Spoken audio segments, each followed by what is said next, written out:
خلافی مامۆستای هێزە و خۆشەویستمان کردتان هەمووزۆی بینینی بوون و زۆر ئازاد هەمووزۆی بینینی بەڕێزیان بوون بە خێراتیان دەکەین مامۆستا جعفەر لە خزمەتە.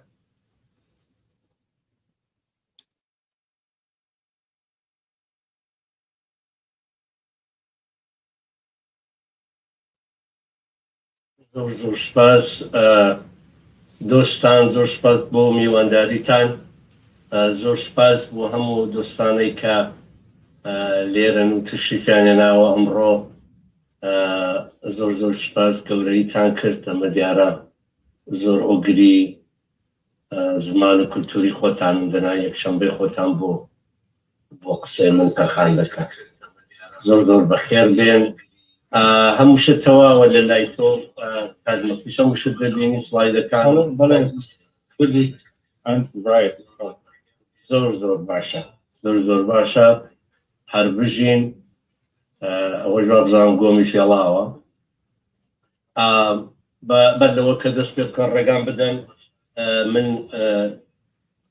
سۆزداری و ڕێزداری خۆم دەرببڕم بۆ خەڵکانی خۆجیەی کەنەدا کە ڕێگایان داوە من لێرە بمێنمەوە. زۆر سپاسیان دەکەم بە تایبەت نەتەوەی ئەڵقان خۆن. باسیەوە دەکەم کوردی چییە؟ هەندێک لە شێوەزارەکانی من زاراوەی زار و دایالەکت و ئەوانم پێ دروست نییە، بەڵام بەرحاڵ وەبزانم بۆ زانیاری گشتی قەیناکە، بەڵام مەگەر دەرفەتە لە باسیەوەش دەکەم بۆچی لە ڕوانگەی منی زمان ناسی کۆمەڵایەتیەوە تەواو نییە زاراوەی وەکو دایالەکت یان تەنانەت زمان هەندێک جار، چونکە ئەمانە واتای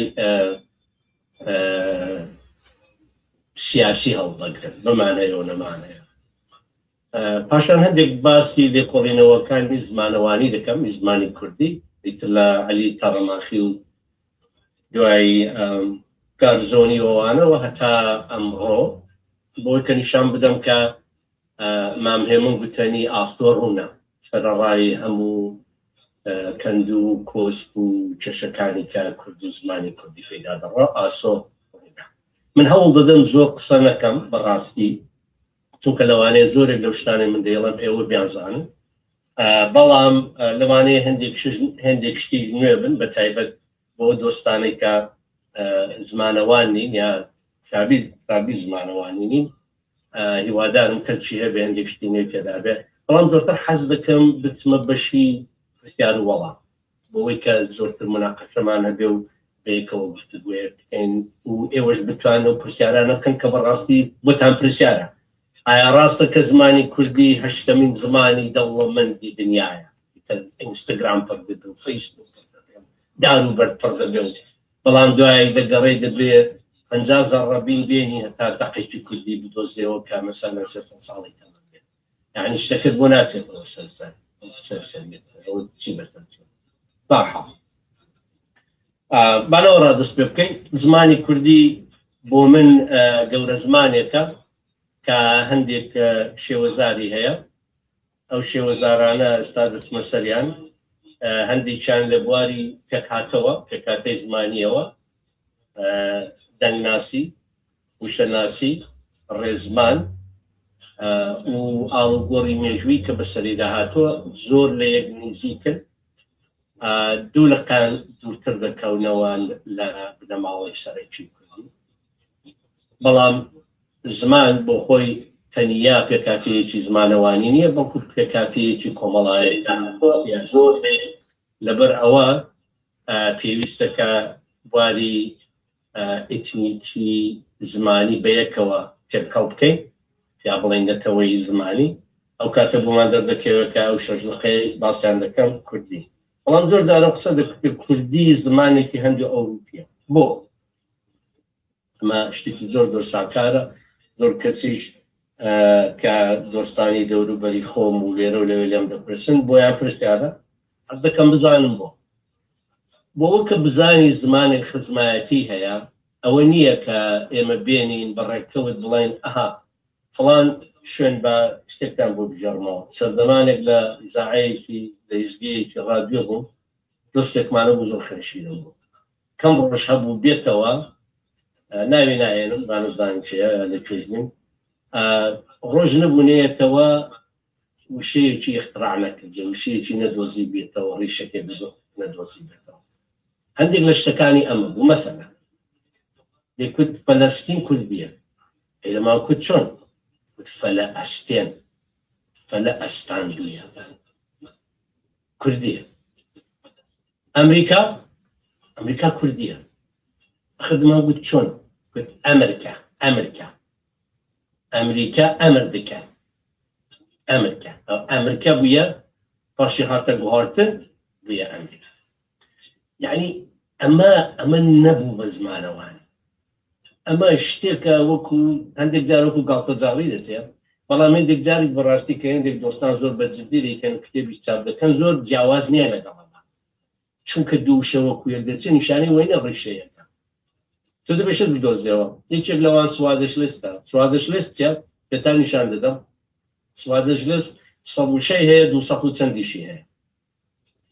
ئەبێنی تۆ دەبێبێنی ئەمانە ئەو شانە لە بواری ڕیشەوە لە بواری دەنگەوە بە یەکەوە بگری بزانی کە خزمەتیان چەندەیە ئەو شانە چین ئەو شانە کە ئێمە پێمان وایە دەبێ هەبوو بن لە زۆر کۆنەوە لەو کاتەوە هەر نەختێک دوای ئەوەی کە ئینسان دەستی کردو بە قسەکردن دەبێ هەبوو بێەوە جا ناوی دەنێ 600,000 سال لەمەوبەر 700,000 سال لەمەوبەر بۆ وێنە ژمارەکە مرۆڤەکان بۆەوەی کە توانی بیان بە یەکترەوە بژین شت ئاڵوێر بکەن تۆ چەندانم پێ دەدێ من چەند بزنت پێ بدەم دەبێ توانی بیان ببژێرن یا بۆ وێنە ئەبێ توانی بیان کە ئاماژە بکەم بە دەست بەسەر بە پا بە دار بە ئاو بۆ شتانەی کە لە ژینگەی دەوروبەریانە یعنی هەروە لە خۆڕانە لە خۆڕە ئەو شانە هەموو بژێردراون بەستەدان زمانەوان ئەمانانە هەڵبشاردەوە هەندێک لەمانە بریتین لە وشەکانی ژمارە دەڵێ یەک لە ئینگلیزی دانیە لە فەڕەنسی دانیە بەڵام لە پۆڵەندیدا هەیە یەدەن ئاوا دەزانی یەکە پێت دەڵێکە ئەمە هیندو ئەوروپیە دوو فەڕەنسی رووسیش دوا ڤی زۆر بە ئاسانی لەگەڵ و جێگۆڕچەندەکە تەنانەت لە زمانی کوردیدا دەیبینی هەندێک شتی وێی سۆرانی لە کورمانجیدا دەبێتە ڤی هەر ئاو چاو ئەوە زۆر دەبینی بەڵام چاو ئینگلیزی و فەرەنچەکە بکە تێ و دێ چونکە کە دەیانڵێ لە ناو دەمی ئینساندا سەری زمان تەقریبی وەکو عینی شوێن دەکەوێت لەبەرەوە زۆرجار جێگۆڕچەند دەکەن هیچیان پێی دەڵێن دەنگدار هیچیان بێدەنگە voiced devoiced voiceەکە دێیە دیڤۆیسەکە تێیە بەڵام توی ئینگلیزی و دوی فەرەنسی هەریەکرد چوار من بۆ زۆر ساڵان چوارم لێ بوو بە پرسیارێکی گەورە باشە نەختێک فەرەنسی دەزانین و ئینگلیزیەکەش خراپ نییە بە زیاد بێ بۆ دەوێدانێت چێت چوار نابین فۆر دوای وردە تەمەشا دەکەی لە لاتی درا کوات ئەمە کێ و چێش جێگا زۆر دار دەگۆڕن بەڵام لەوە خۆشتن لە هۆلەندیدا چ تێرێ چوار چێەکە بەوە ڕادەزانی پێنجشان لە هەمووی عەزیمترە یعنی هیچ کرد نامێنێکەوە هیندە ئەوروپیە ئێوە بەشێکتان لە ئەمریکا دەژین شوێنێکی لێیە کە گویا زۆر بەهێز و چەق و چۆڵی زۆر لێیە یا با بڵێن سەرزلەکان لەوێن پێنج گۆشە پێنتاگۆن لەوە ڕادێ پێنج گۆشەیە بنیاتێکە چاڵێ دەکەن بەڵام خۆشیەکە ئەوەیە لە هێستانیدا لە پۆڵەندیدا ئێستاشە پێنجە عینی ئەمە دێمە پێنج یۆنانی پەنتە شەشت لە ئێستانی چونەوە بۆیە دەڵم ئەوە یەکێک لەوانەیە لە فڕەنچ و ئینگلیزیدا چەند دەتوانی بێ سەر شێ و سێ زۆر جار شوێن دەگۆڕن بەڵام دیسانیش لە ئێستانێکە خۆشترە شەشت هەرتەیەکی زیادکردن دەنا هەمووی وەک خۆیان نۆن نف ناین عینی شت دا دیسی فەڕەنسەی کەنی ئینگلیزی هەموو یەکن یا بۆ وێنە دان ددان لە فرنچدا لە دان عینی شت تەنانەت چیتەکەی توت و چیتەکەی ئینگلیزیت کە بچێت سەریوە چ عەرزم کردی لەسەرەوە دێ و تێ زۆرجار جێگۆڕکەن دەکەن لە هەموو زمانەکاندا ئەمان ئەوەیە یا بۆ وێنە دۆتر یان دوتر یان دوتر هەم لە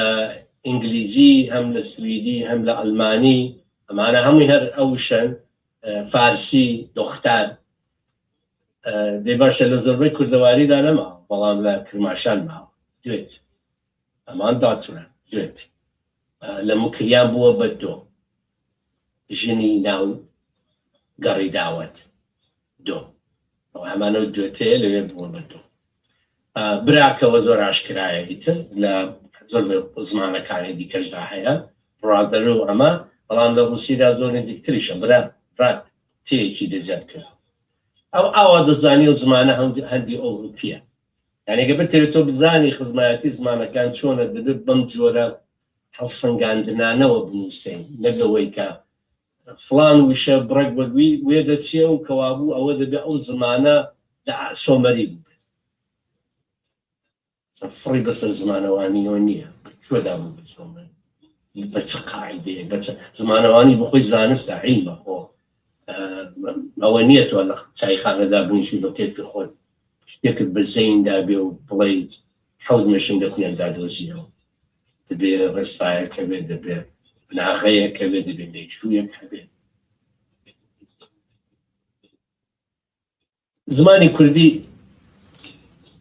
بەوەی کە بەر لەوەی کە زیاتر بڕۆم باش شتێک بڵێن زمان چییە ئەمە هەموومان ڕەنگە تعریفی جیاوازمانە بێت پێناسی جیاوازمانە بێت بۆ زمان ئەمەش کار دەکاتە سەر شێوەی بۆچوونە تەنانەت کاری زانستیمە زمان بۆ من بەر لە هەموو شت برێتیە لە کەرەسەیەکی پێوەنی بێتن بەڵکو چاکارترین کۆنترین پەیوەندی گرتنی مرۆڤەکان بە شێوەیەکی ئاڵۆز کە دەڵم بە شێوەیەکی ئاڵۆز بەو واتایەکە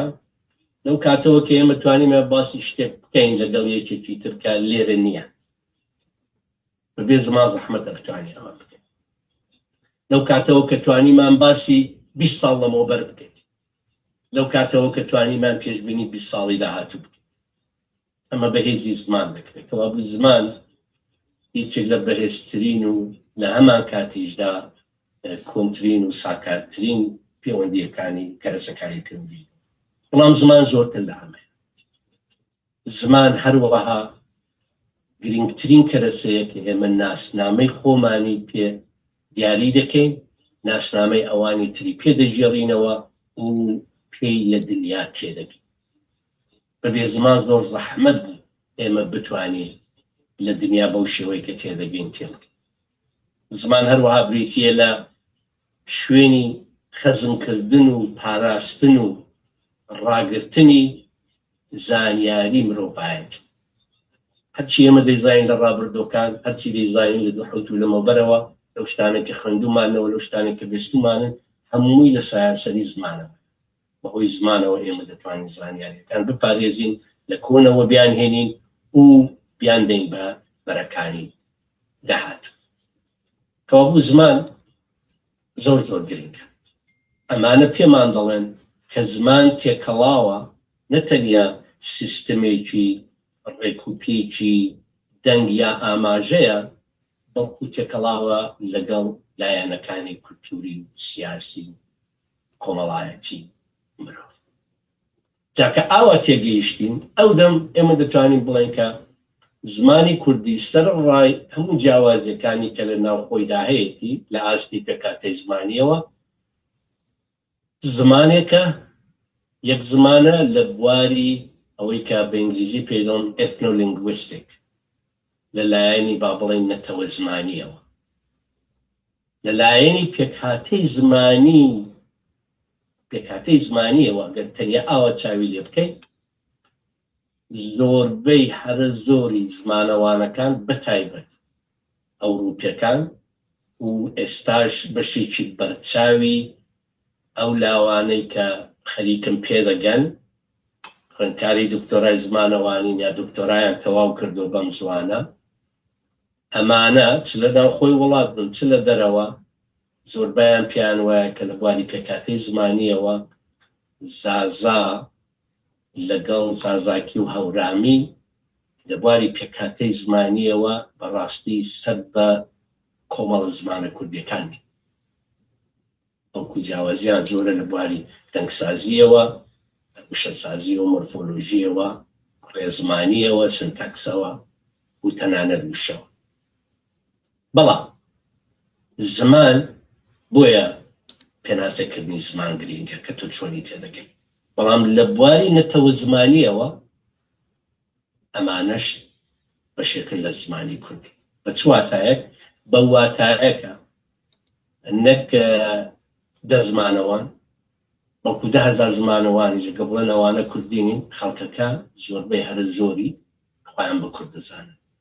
مادام ئەوان خۆیان بە کورد دەزانن کەوابوو زازاکی و هەورامیش با بڵێن هەورامی تیرە گۆرانیش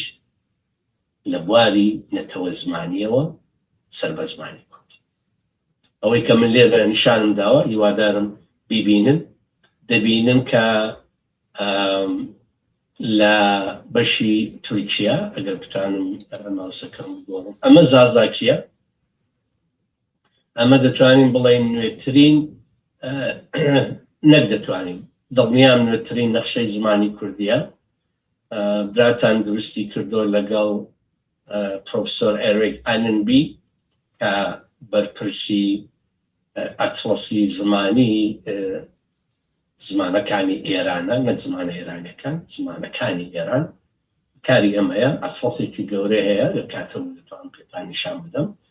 وی پارێزگا کوردەکانی ئێرانیشی تێدا کە چەند زمان شێوەزاری لێەوە ئەمە ئێجگار ماڵپەڕ و نەخشەیەکی زانستی و باشە بەرحاڵ بە یارمەتی ئەو هەروەها خوێندکارێکی دکتۆراشوانە بۆ ئەدینستۆن کە کارتۆگرافیدا زۆر باشە لەگەڵ دروستمان کردە ئەمە زازاکیە ئەمە ئەو پرتەقاڵیە ئەمە کورمانجی یان کوردی باکووریە ئەمە دەبینین گۆلی هیوانە ئەمە گۆلی ورمەیە دوایی دێ بۆ باشووری مووسڵ لێرە ئەوە هەولێرە ئەمە سیکەی واتە سنترۆڵ کردش کوردی ناوەندی یان سۆرانی کە هەندێک پێ دەڵێن جێشی گرتۆ لە ئەدەبی ئینگلیزیدا چ بمان هەیە و چ نەمان هەیە بەڵام لێرە دەڵێن کوردی ناوەندی ئەمە هەورامیە تا لێرە گۆرانی هەورامی کە دێت بۆ ناوچەی تالای کرماشان و خانەقین و لەوانش دەبێ هەبێ بەڵام لێرە ئێمە لەبەرەوەی کە پەیوەندیەکە بڕحەڵ پچڕاوە لێرە دامانەناوە بەڵام بەتوان خەریکێتتان پێ نیشان بدەم کە دیارە ئەم سەوزە کاڵە ئەمە با بڵێن کوردی باشووریە ئەوی هەرە سەرەکیان کەلهوڕیە زاری هەرە سەرەکی لەم ناوچەیە ئەم سەوزە کە بڕێکترە ئەمە لەکیە کە زۆرێک لە نەخشەکانی پێشوەگە چاو لێ بکەیت لەکی تێدا نابینی ئەمە لەوانەیە بڵم بۆ یەکەم جارەکە لەکی وەکو شەش دەبێتە شەشەم لقی سەرەکی زمانی کوردی واتە زمانی کوردی ئێستا شەش لقی سەرەکیە زازاکی کوردی باکووری کوردی ناوەندی گۆرانیان هەورامی کوردی باشووری و لەکی لێرە بزانم چێ ئەو دۆستان دەتوانێت ئەس پێ بکات شتێک لێرە بڕێک با بڵێن ڕەنگە تایبەت بێت دیسانی دەڵم بەر لەمە من نەخشەی کەم دیوە کە ئەمەی ڕەچاو کرد بێت چی دەبینن بەڕاستەوە کوردی خۆراسانی لێرە کە ڕەنگی کوردی باکووریە لێرە جیاما کردە چونکە دەکەوێتە ئێرە کە لە خەریتەکە دەردەچوو بەڵام ئێمە هێناومانەتە ئێرە کە لێرە نیشان بدەین بەشێک دەکەوێتە ئێرە بۆ جنوورد و قوچان لە باکووری ڕۆژاوای مەشهد. کەس حەز دەکات شتێک بڵێ لێرە شتێکی تایبەت دەبینن چی دەبینن لەم نەخشەدا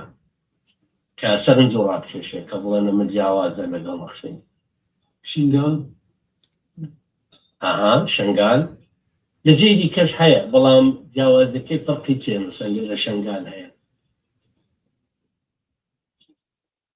خەریتە کۆنەکان زۆربەی چاو لێ بکە سنجار دەنووسن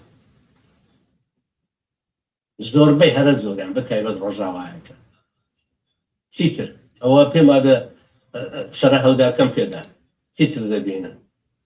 ئیجازە هەیە من شتێکەژم فەرموو سڵاو ڕێز محمولیاک ئەو جیاوازەی نێوان باشووری لەگەڵ لەکی چۆنکە گۆرانیش نابڵێن بێژن هەورانیان گۆرامی یان هەورامی یان گۆرانی نزیکە بینەوە بە خواردن ئەو بەشەی وەنای باشووری دوای وریکی هایانە لەکیکی هایانە زۆر سپاسی. باشووری وەکی عەرزم کردی زۆرن بەڵام ئەوەی کە زۆر بەرچاوە و ئێستا دەستی کردو بە نووسین و تەنانەت ئێمە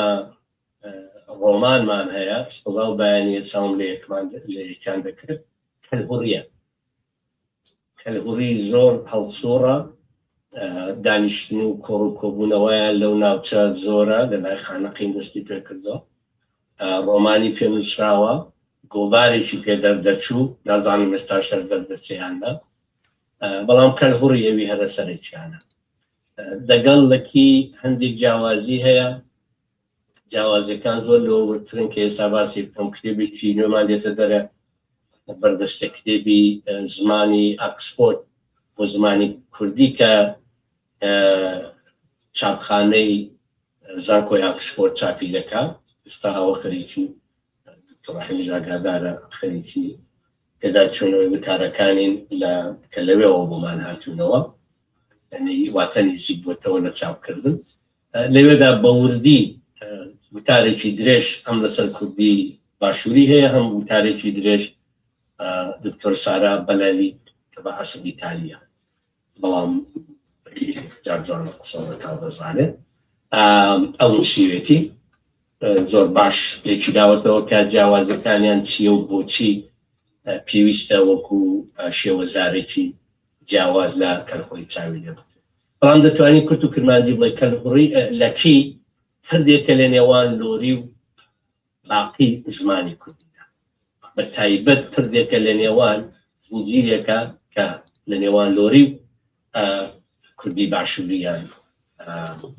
کەلهوڕیدا. شتێکی کە حەزم دەکرد ئێوە سەرنجی پێودان یەک چاو لە ڕەنجی شێوەزارەکان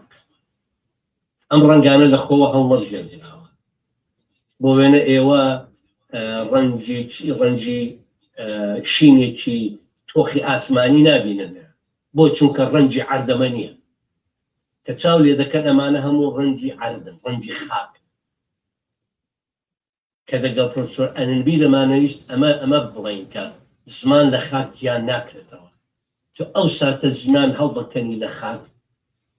نامێنێ زمانە. خەڵکانی خۆجیایی ئوسترالیا نیوزیلند ئەمریکا کەنەدا ئەمایان بە ئێمە سەلمان ئەو خەڵکانەی کە لەسەر خاکی خۆیان هەڵکەندراون زمانەکەشیان لە ناو دەچێت. ئێمە بۆ خۆمان نمونەیەکی باشی تەواوی لێ کۆڵینەوەکانی کە تا ئێستا لە زمانی ئەوەی کە پێدەڵن هێریتێج لەنگویج زمانی میراتی لە وڵاتانی ئەوڕۆپی ئەوە بە سەدان گوتاری زانستی کە هاتوۆتە دەرێ زۆر کەم وا هەیە خەڵکانێک بتوانن دوای بەرەی سێهەم زمانەکەیان بپارێزن. ئەوەی ئەوانەی کە زمانەکە دەپارێزن دەمێنێ ئەوە نیشانەی وەیە کە هەر خەڵکی دیکە دێت پەنابەر دێت دەنا ئەوانەی کە پەنابەریان ڕاگیراوە بۆ وێنەوەی دابنێ ئەگەر سەرەتای 1970ەکان هاتبن بەڵام ئیتر دوایە خەڵکی تریان کە ئیتر ئەمانەم داوەتانێک کە زمانەکەی لەبێت بۆ قوربانە بم تۆ چۆنی ومان لبرچاو حەزم کرد بێ بەشداری سیمینارێکمان هەیە بۆ کاک جەعفەر شێخ الئیسلامەوە تاها ڕاستەوخۆ بەڵێ لەسەر زمانی کوردی و ساراوەکانی دڵنیام تۆ زۆر دەوڵەمەنی حەزەکەم بەشداربی ئەو لینکەم بۆ دادری زوومەکە یەسەر دەتوانی بیتە ژوورەوە بەرنامەی زوومە هەیە وەڵی دیارە بە خەڵەت نووسیمە ئەوە تقریبان 41 خولەکە دەستمان پێ کردووە بەس ئێستا نەهاتۆتە سەر گفتوگۆ حەزەکەم بەشداربی لە گۆشتەکان بێت والله من يقدر يوصل كتب المؤلف راستي من بتبعي ساعات نوم والله ئەوە خەڵەتەکە لە من بەس لای فەڕوات دوایی بۆ تەنێرم سەیری کەرەوە بەس حەزەکەم ئێستا وەرە لینکەکەم بۆ ناتوێت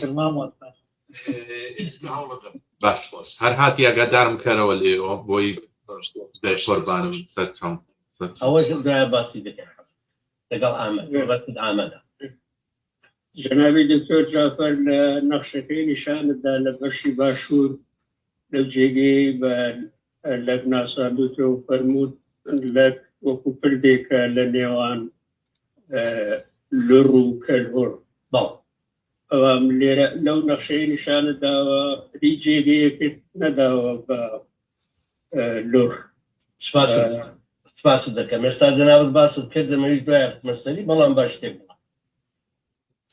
ئێمە دەبێت زۆر وشیار بین کە کۆپی نەتەوەکانی باڵا دەست نەکەین ئەوان 100 ساڵ زیاترە لەسەری مە دەکوتن کە دەڵێن کوردی لەهجەیەکی فارسیە ئێوە زمانی خۆتان نییە ئێمە نابێ عینی ئەوان بکەین تا ئێستا هیچ ڕاپرسیەک نیشانی نەداوە کە خەڵکی لۆرستان خۆی پێ کووردە یان زمانەکەی پێ زمانی کوردیە ئەو لۆرانەش کە من دایان ناسم و ڕادەیەکی باش دەناسم بۆ خۆم خەڵکی ڕۆژ هەڵاتم هیچیان خۆیان پێ کورد نییە ڕێژیان بۆ کورتەیە دۆستایەتیان بۆ کورتەیە مۆسیقای کوردی گوێ دەدەن گۆرانی کوردی دەڵێن بەڵام خۆیان پێ کورد نییە خۆیان پێ لۆرە زۆری شانازی بە لۆر بوون مێشتێکی بەر ئیجازە فەرمە قوربان بەشێکی بەرچاویش چاونەوە لێ نێو زمانی فارسی و کولتوری فارسی ئەمە ڕاستەقینەیەکە لەبەرەوە چونکە من پێم وایە کە لۆر کووردە گەروا بە فارسی پێی وایە من فارسم نابێت بەوەش تووڕەبی لێمە ئەو شتێک بۆ خۆمان دەمانەوێت دەبێت بۆ خەڵکی تریشمان دەبێت ئەگەر ئێمە بەکو کورد حەز ناکەین خەڵکانی تر پێناسەی ئێمە بکەن بەڵکو دەڵێن لە من بپرسە من چم دەوێت ئێمەش دەبێت هەمان شت دەبێت لەوان بپرسینکە ئەوان خۆیان بەچی دەزانن نەگەوەی کە من بە تۆ پرسی بەسەریاندا سەپێنم هیچ کەس تا ئێستا هیچ ڕاپرسیەکی نەکردەوە لێکۆڵینەوەیکی زانستی نەکردەوە کە بڵێ لۆر کوردیە باشترین لێکۆڵینەوە کتێبە هەزار لاپەڕەیەکەی دکتۆر فەتاحە کە بە فەڕەنسی چاپ بووە ئەو جوانشی دەکاتەوە لە بواری زمانەوانیەوە کە لۆری کوردی نییە یەکی تریش کام کارەی کردووە ئێرێک ئەننبیە ئەمانە لە بواری زمانیشەوە نیشانیان داوە کە جیاوازی زۆرە واتە بەشێک لەو ئەوەی کە پێ دەڵێن زنجیرەی شێوەزاری یان دایەڵەکت کنچنیوم بەشێک لە ئەمە نییە چونکە گە تۆ لۆری بکەی بە بەشێک لە ئەمە وردە دەبێ فارسیش بکەیت چونکە مانە هەمووی خزمن ئەو زمانانە هەمووی خزمن هەمووی زنجیرەیەکە بەختیاری شەڕوە ئەو هەتا کۆتایی جنابەت ئەماژە بەندێ مێژووی نوێ کرد بەڵام مێژووی کەون لۆڕەکان جودا ناکاتەوە لە کورد دەزانم خەریکی بڵێ کامە پێم بڵێ چێ وای ناوەکارم لەبی ئەو یەک لەوە شەرەفخانی بدلیسی نهر ئەویش مەسعودی ژوازدان بووە باز دەکات ئەو سەرکردەی بەختیاری کە ڕەزا شا کوشتی دووشت مامۆستا کردمان یەک شەرەفخانی بدلیسی بەداخەوە مام هەژار دێرەدا دەورێکی هەیە خراپ تەرجمە کراوەتەوە بە ئان قەستی وا تەرجمە کراوەتەوە. شەرەفخانی بدلیسی من و ڕۆژهەڵاتیەکان فارسی هەوڵ بە لە بەرنامەکەی زوومەوە بیت زۆر جار وێب براوزەرەکە ڕێگەت پێ نایە شەرەفخاندا وێب براوزەری جیاواز بەکاربێناڵێ نات سەپۆرت هەوڵ بە لە ڕێگەی بەرنامەکەەوە بیت ئەگەر زوومت هەبێت چوار عیبن چوار تایفەن کە لە دین و زماندا جیاوازن کەچی زۆر کە دوای تەرجمە کردێتەوە کە ئەوانە یەک زمانن. شەرەفخان بە ئان قەز دەڵێ بۆ هەڵب لە زماندا جیاوازن، بەڵام تا ئێستا تێگەیشتن لە نێو مێژونووسی کووردا ئەمە بووە کە ئەمانە یەک زمانن. نا شەرەفخان فەقیرە قەچی دوای نەبتەوە، ڕاستەکەی درۆ کە ئەمانە لە بواری زمان دینەوە جیاوازن، مغایر هەستن در دین و بالضبط دڵێ کە در دین و زەبان با هم مغایر می باشد. دقیقه فارسیەکەی ئێستا بیشی دۆز بۆگەن هەستن دقیقه فارسی سەرەکەکە ئەمە ئەگە ئیجازە بدەیت دەبێت بچمە سەرێ دەبێت بڕۆین. بەڵام یەک شتی تریش کە ئیجازە بدە تکایە یەک هەرەوەش دەنا لە بیرم دەچێتەوە داوای لە بردووی دەکەم، چونکە مێژوو وای کوتە باشە مێژوو حەز دەکا هەر کەس بێت 1000 ساڵ لەوەی کەس هیچ شتێکی بکە خەڵکەکان دەگۆڕدرێن. ئەرنست گێڵمەر زۆر جار زۆر جوان باسی هەندێک لەو بۆ وێنە ئیستۆنیا دەکات. ئیستۆنیایەکی کە ئەمڕۆ وڵاتی خۆی هەیە سەربەخۆیە لە رووسیا، دەڵێ سەردەمانێک ئیستۆنیایەکان ناوێکیان نەبوو بۆ خۆیان بۆی کە خۆیان جیا بکەنەوە لە خەڵکی دەوروبەر. ئەو پەڕی تەمەنیان دەگاتە 150 ساڵ کە تۆ نێوێکیان بۆ خۆیان بوون بەنێتەوە. نیشانەوەنی چونکە یەک 1000 ساڵ شتێکی کتۆ ئەمڕۆشە ڕاستە خەڵکەکان دەگۆڕدرێن، خەڵکەکان ڕایان دەگۆڕدرێ، ئایدۆلۆژیان دەگۆڕدرێ، پێکهاتەیان دەگۆڕدرێ، تەنانەت ئێتنیسیتە و نەتەوایەتیان دەگۆڕدرێ. ئەو شتێک نییە کە لە بەرد هەڵکەندراوێ و هیچ کات جیاوازی بەسەر نێنا تایبەتمەندێ ئینسانیەکان دەگۆڕدرێن دیارە بە شەوێک و دووشە و 10 ساڵ ناگۆڕدرێن، بەڵام بە 100 ساڵە 1000 ساڵە زۆر باش دەگۆڕدرێن و زۆریش گۆڕاوە تا ئێستا. کەوا ئەگەر ڕێگا بدەی کاگنیاز فەرموو دەکتەری شتێک فەرمووی. بەڵێ وەڵام من سەرنجەکەی جەنا بدە سەر نەخشەکە لای ئەنقەرە و شوێنێکی دیکەش هەیە هەر هەمان ڕەنگی زمانی کوردی لەسەرە. ئەوە چۆن لێک دەدرێتەوە؟ ئەمە کوردی باکووریە. بڵێ ئەمە کوردی باکووری لەوێن هەندێکیش شێخ بەزینی لەوێن کە شێوەزارێکی نزیکە لە لەکی بەڵام چوونە باکووری کوردستان و دیارە لەژێر کارتێکەری قورسی کورمانجی و تورکیشدا بوو. ئەمانە ئێستاش ماوە لەو ناوچانە هەن زۆریشن.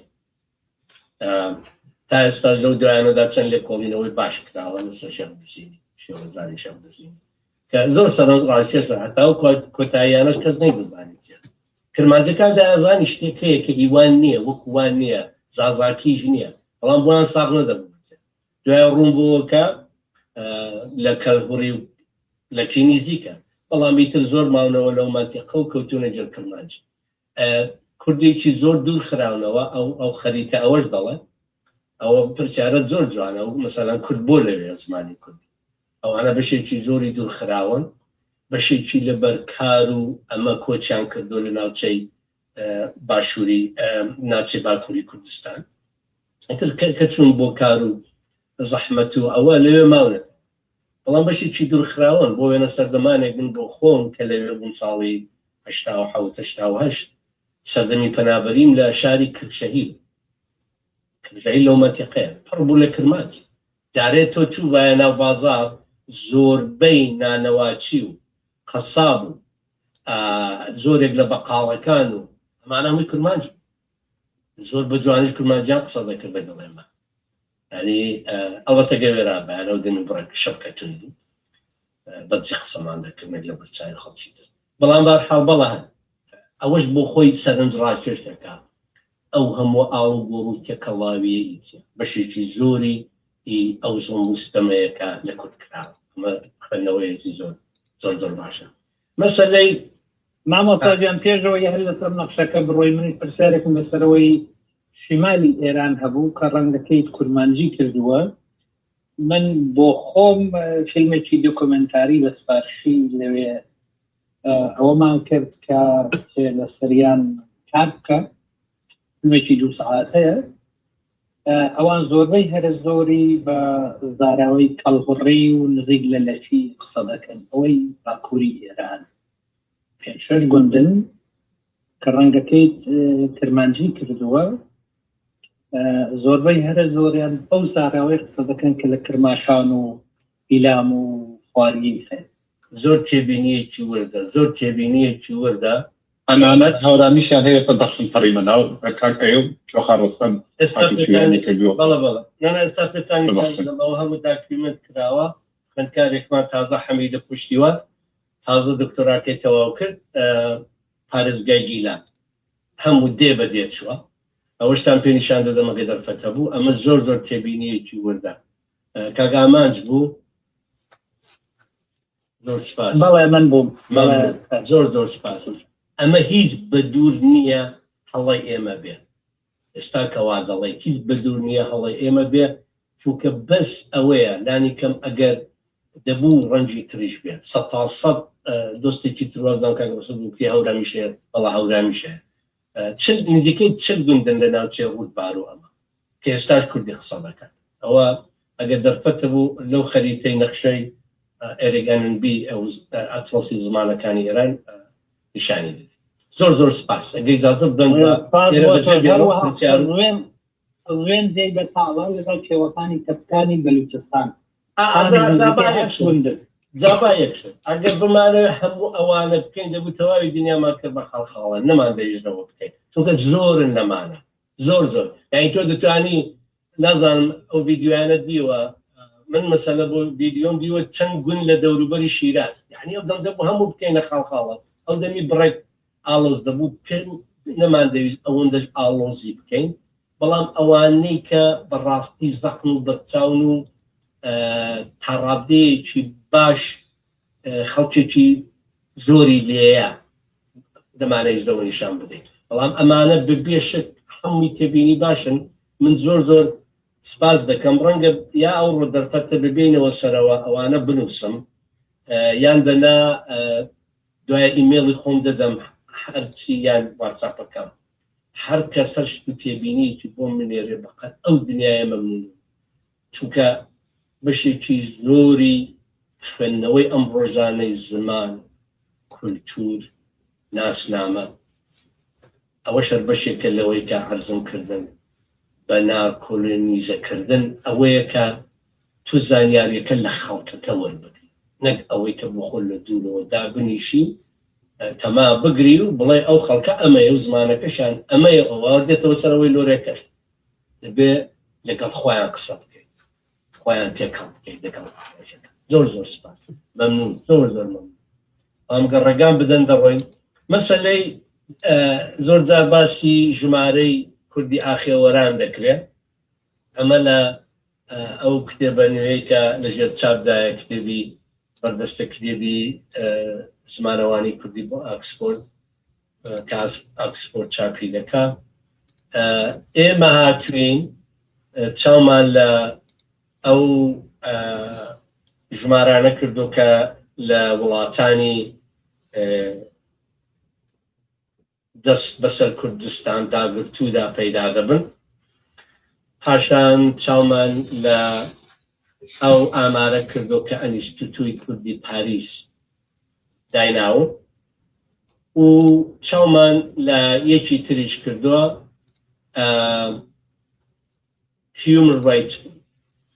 Human Rights Group کە دەتوانین چاوی لێ بکەن لەسەر ئینتەرنێتە ئیتر کەمترین مینیمۆممان داناوە کەمترین جەماوەر بۆ وێنە لە ئێران 8,850,000 ئەگەر زۆر خۆپارێز بی و کەنسەرڤەتیڤ بی و بە قسەی ئەولا بکەین بەڵام ئەگەر چاو لە ئەنیستیتوی کوردی پاریس دەکەی و لە شوێنی دیکە ئەو دەم دەبینی خۆ لە 10 میلیۆنی دەدا بە هەر حاڵ ئێمە پێمان وایە جەماوەری ئەمڕۆی کورد لە نێوان 35 میلیۆن هەتا 41 میلیۆنە بەڵام لێرە بەڵامێکی گەورە هەیە پێم وایە لێرەوەتان مسلمە چەند کورد هەیە جیاوازە لەگەڵ ئەوە کە چەند ئاخێوەری کورد هەیە نمونەی هەرە بەرچاویشی باکووری کوردستان لە باکووری کوردستان ئەگەر بڵێ 15 میلیۆن کورد هەیە 20 میلیۆن کورد هەیە زۆر زەحمەتە بە هەمان شێوازی بڵێ 20 میلیۆن ئاخێوەر هەیە چونکە بەداخەوە ڕادەیەکی بەرچاو بە زمانی خۆی نەتەنیا قسە ناکە لەبیری چۆتەوە یان بۆ خۆی نەوە لەبیری چۆتەوە ناتوانێت قسە بکات ئەوە لێرە بە خۆی کێشەیەکە کە ئێمە لە لێکۆڵینەوەدا پەیتا لەگەڵی بەرەوە شتێکی بچووک لێرە بڵم بەر لەوە کە بچینە سەر دایالەکتەکان یا شێوەزارەکان من دەڵم شێوەزار چونکە بەڕاستی من جیاوازی زار و زمان نابینم چونکە لە واتادا هەریەکن لە هێندێک مەڵبەند دەڵێن زمان لە هێندێک مەڵبەند دەڵێن فارسەکە دەڵێن زابان هەندێکیش خەڵک دەڵێن زار فەرقێکی وایان نییە لەبەرەوە من شێوەزارم هەڵبژاردۆ کە شێوەی زمانە بەڵام زمانیش نا ئێمە نامانەوێت بڵێن کرمانجی من نامەوێت بوو کرمانجی زمانێکی جیاوازە لە سۆرانی بەڵکو ئەمانە شێوەزاری زمانێکی گەورەترن کە پێی دەڵێن کوردی مانە شێوەزاری شێوە زمانێکی گەورەتر ئایا دەتوانین جیاوازی زمان و شێوەزار دیاری بکەین هەندێک زار دەتوانین هەندێک زار کە دوو زمان ئێرکیگار لە یەکتر جیاوازن وەکو چینی و ئینگلیزی وەکو ژاپۆنی و عەرەبی چونکە دەزانین ئەمانە سەر بە بنەماڵەی جیاوازن لە بواری دەنگەوە جیاوازیان هەیە لە بواری ڕێزمانەوە جیاوازی زۆر سەرێکیان هەیە لە بواری پێکهاتەی ڕستەیەوە بۆ وێنە من نانم خوارد نان من خوارد من نان لە زۆر زماناندا ئەمانە دەبن درستیشن لە زمانی خۆیاندا دەبێت چاو لەوانە پێنیزیکایەتیان لەم بوارانەوە تا چ ڕاددەیە و چەندە لە یەکتر تێدەگەن هەمووانە لەمانەدا ئاسانە پێویست ناکاتەوە لە شێوەزار بگەڕێت دەڵێ زمانی جیاواز و دێنێ خۆشاندا شێوەزاریان بەڵام ئایا گەرە تۆ بێی بۆ وێنە نۆروێژی و سوێدی لێک جیا بکەی و بڵێ ئەمانە زمانن یا شێوەزارن بە هەموو ئەو پێوانانێکی ئێستا تا ئێستا هەمانن کە 6 پێوانن بۆ لێکردنەوەی زمان لە شێوەزار سویدی و نۆروێژی شێوەزاری یەک زمانە کەچی بۆ خۆمان دەزانین دوو زمانی جیاوازن بە ناو بە ڕێزمان بە قاموس بە خۆشیان پێیان وایە بۆ چونکە حکوومەتیان هەیە چونکە دەسەڵاتی سیاسیان هەیە بە قەولی ماکس واینرایش زمان شێوەزارێکەکە ئەو دەڵێ هێزی دەریایی چونکە نزیکەی 70-80 ساڵەوە بەرەو قسەی کردەوە ئێستا ئێمە دەتوانین بڵێن زمان شێوەزارێکە کە حکوومەتی هەیە زمان شێوەزارێکە کە دەسەڵاتی سیاسی کە دەسەڵاتی سیاسی تەبوو دەبن بە زمان کەس حاشا لێ ناکەن چونەوە پێخۆشە لە زۆر بوارانەوە دەسەڵات هەیە دەتوانین قسە پێی خۆت بناسێن بەڵام هەتاو دەسەڵات و سیاسیەت نییە لەوانەیە هەر بە شێوەزارت دابنێت واتە تا ئێستا کورد و کرمانجی ئێمە هیچ پێوانەیەکی زانستی تەواومان نییە کە بتوانین زمان و شێوەزار لێک جیا بکەین تەنیا شێوەیەکی دیموکراتیکمان هەیە ئەویش ئەوەیە کە لە خەڵکەکە بپرسی تۆ شێوەزارەکەی خۆت شێوە قسەکردنەکەی خۆت بەچی دەزانی زمان یان شێوەزاری زمانی تا ئێستا سەبارەت بەوەی کە چەند شێوەزارمان هەیە لێکۆڵینەوە زۆر گرینگە کە ئێمە ئەمەی سەرەوە ئێمەی کە دەڵێم ئێمە 5 ئیدیتۆری ئەو کتێبەین پرۆفسۆر جەفری هەیک دکتۆر حەیدەر خزری دکتۆر ئەلگین ئۆپینگن پرۆفسۆر ساڵح ئاکین و بەندە کە ئێمە کردومانەتە 6 لە قیسەرەکی لە کۆندا چۆم بدلیسی ئەگەر تازە ئەگەر ئێمە حساب بکەین کە بەڕاستی ئیدلیسی لێرە بەس بدلیسی باسی ئێتنیک گروپ دەکات قەوم باسی تازە باسی قەومی ناکات باسی تایفە و عەشایر دەکات تایفە ئەو وشەی تایفە بکات دەڵێ کورمانجی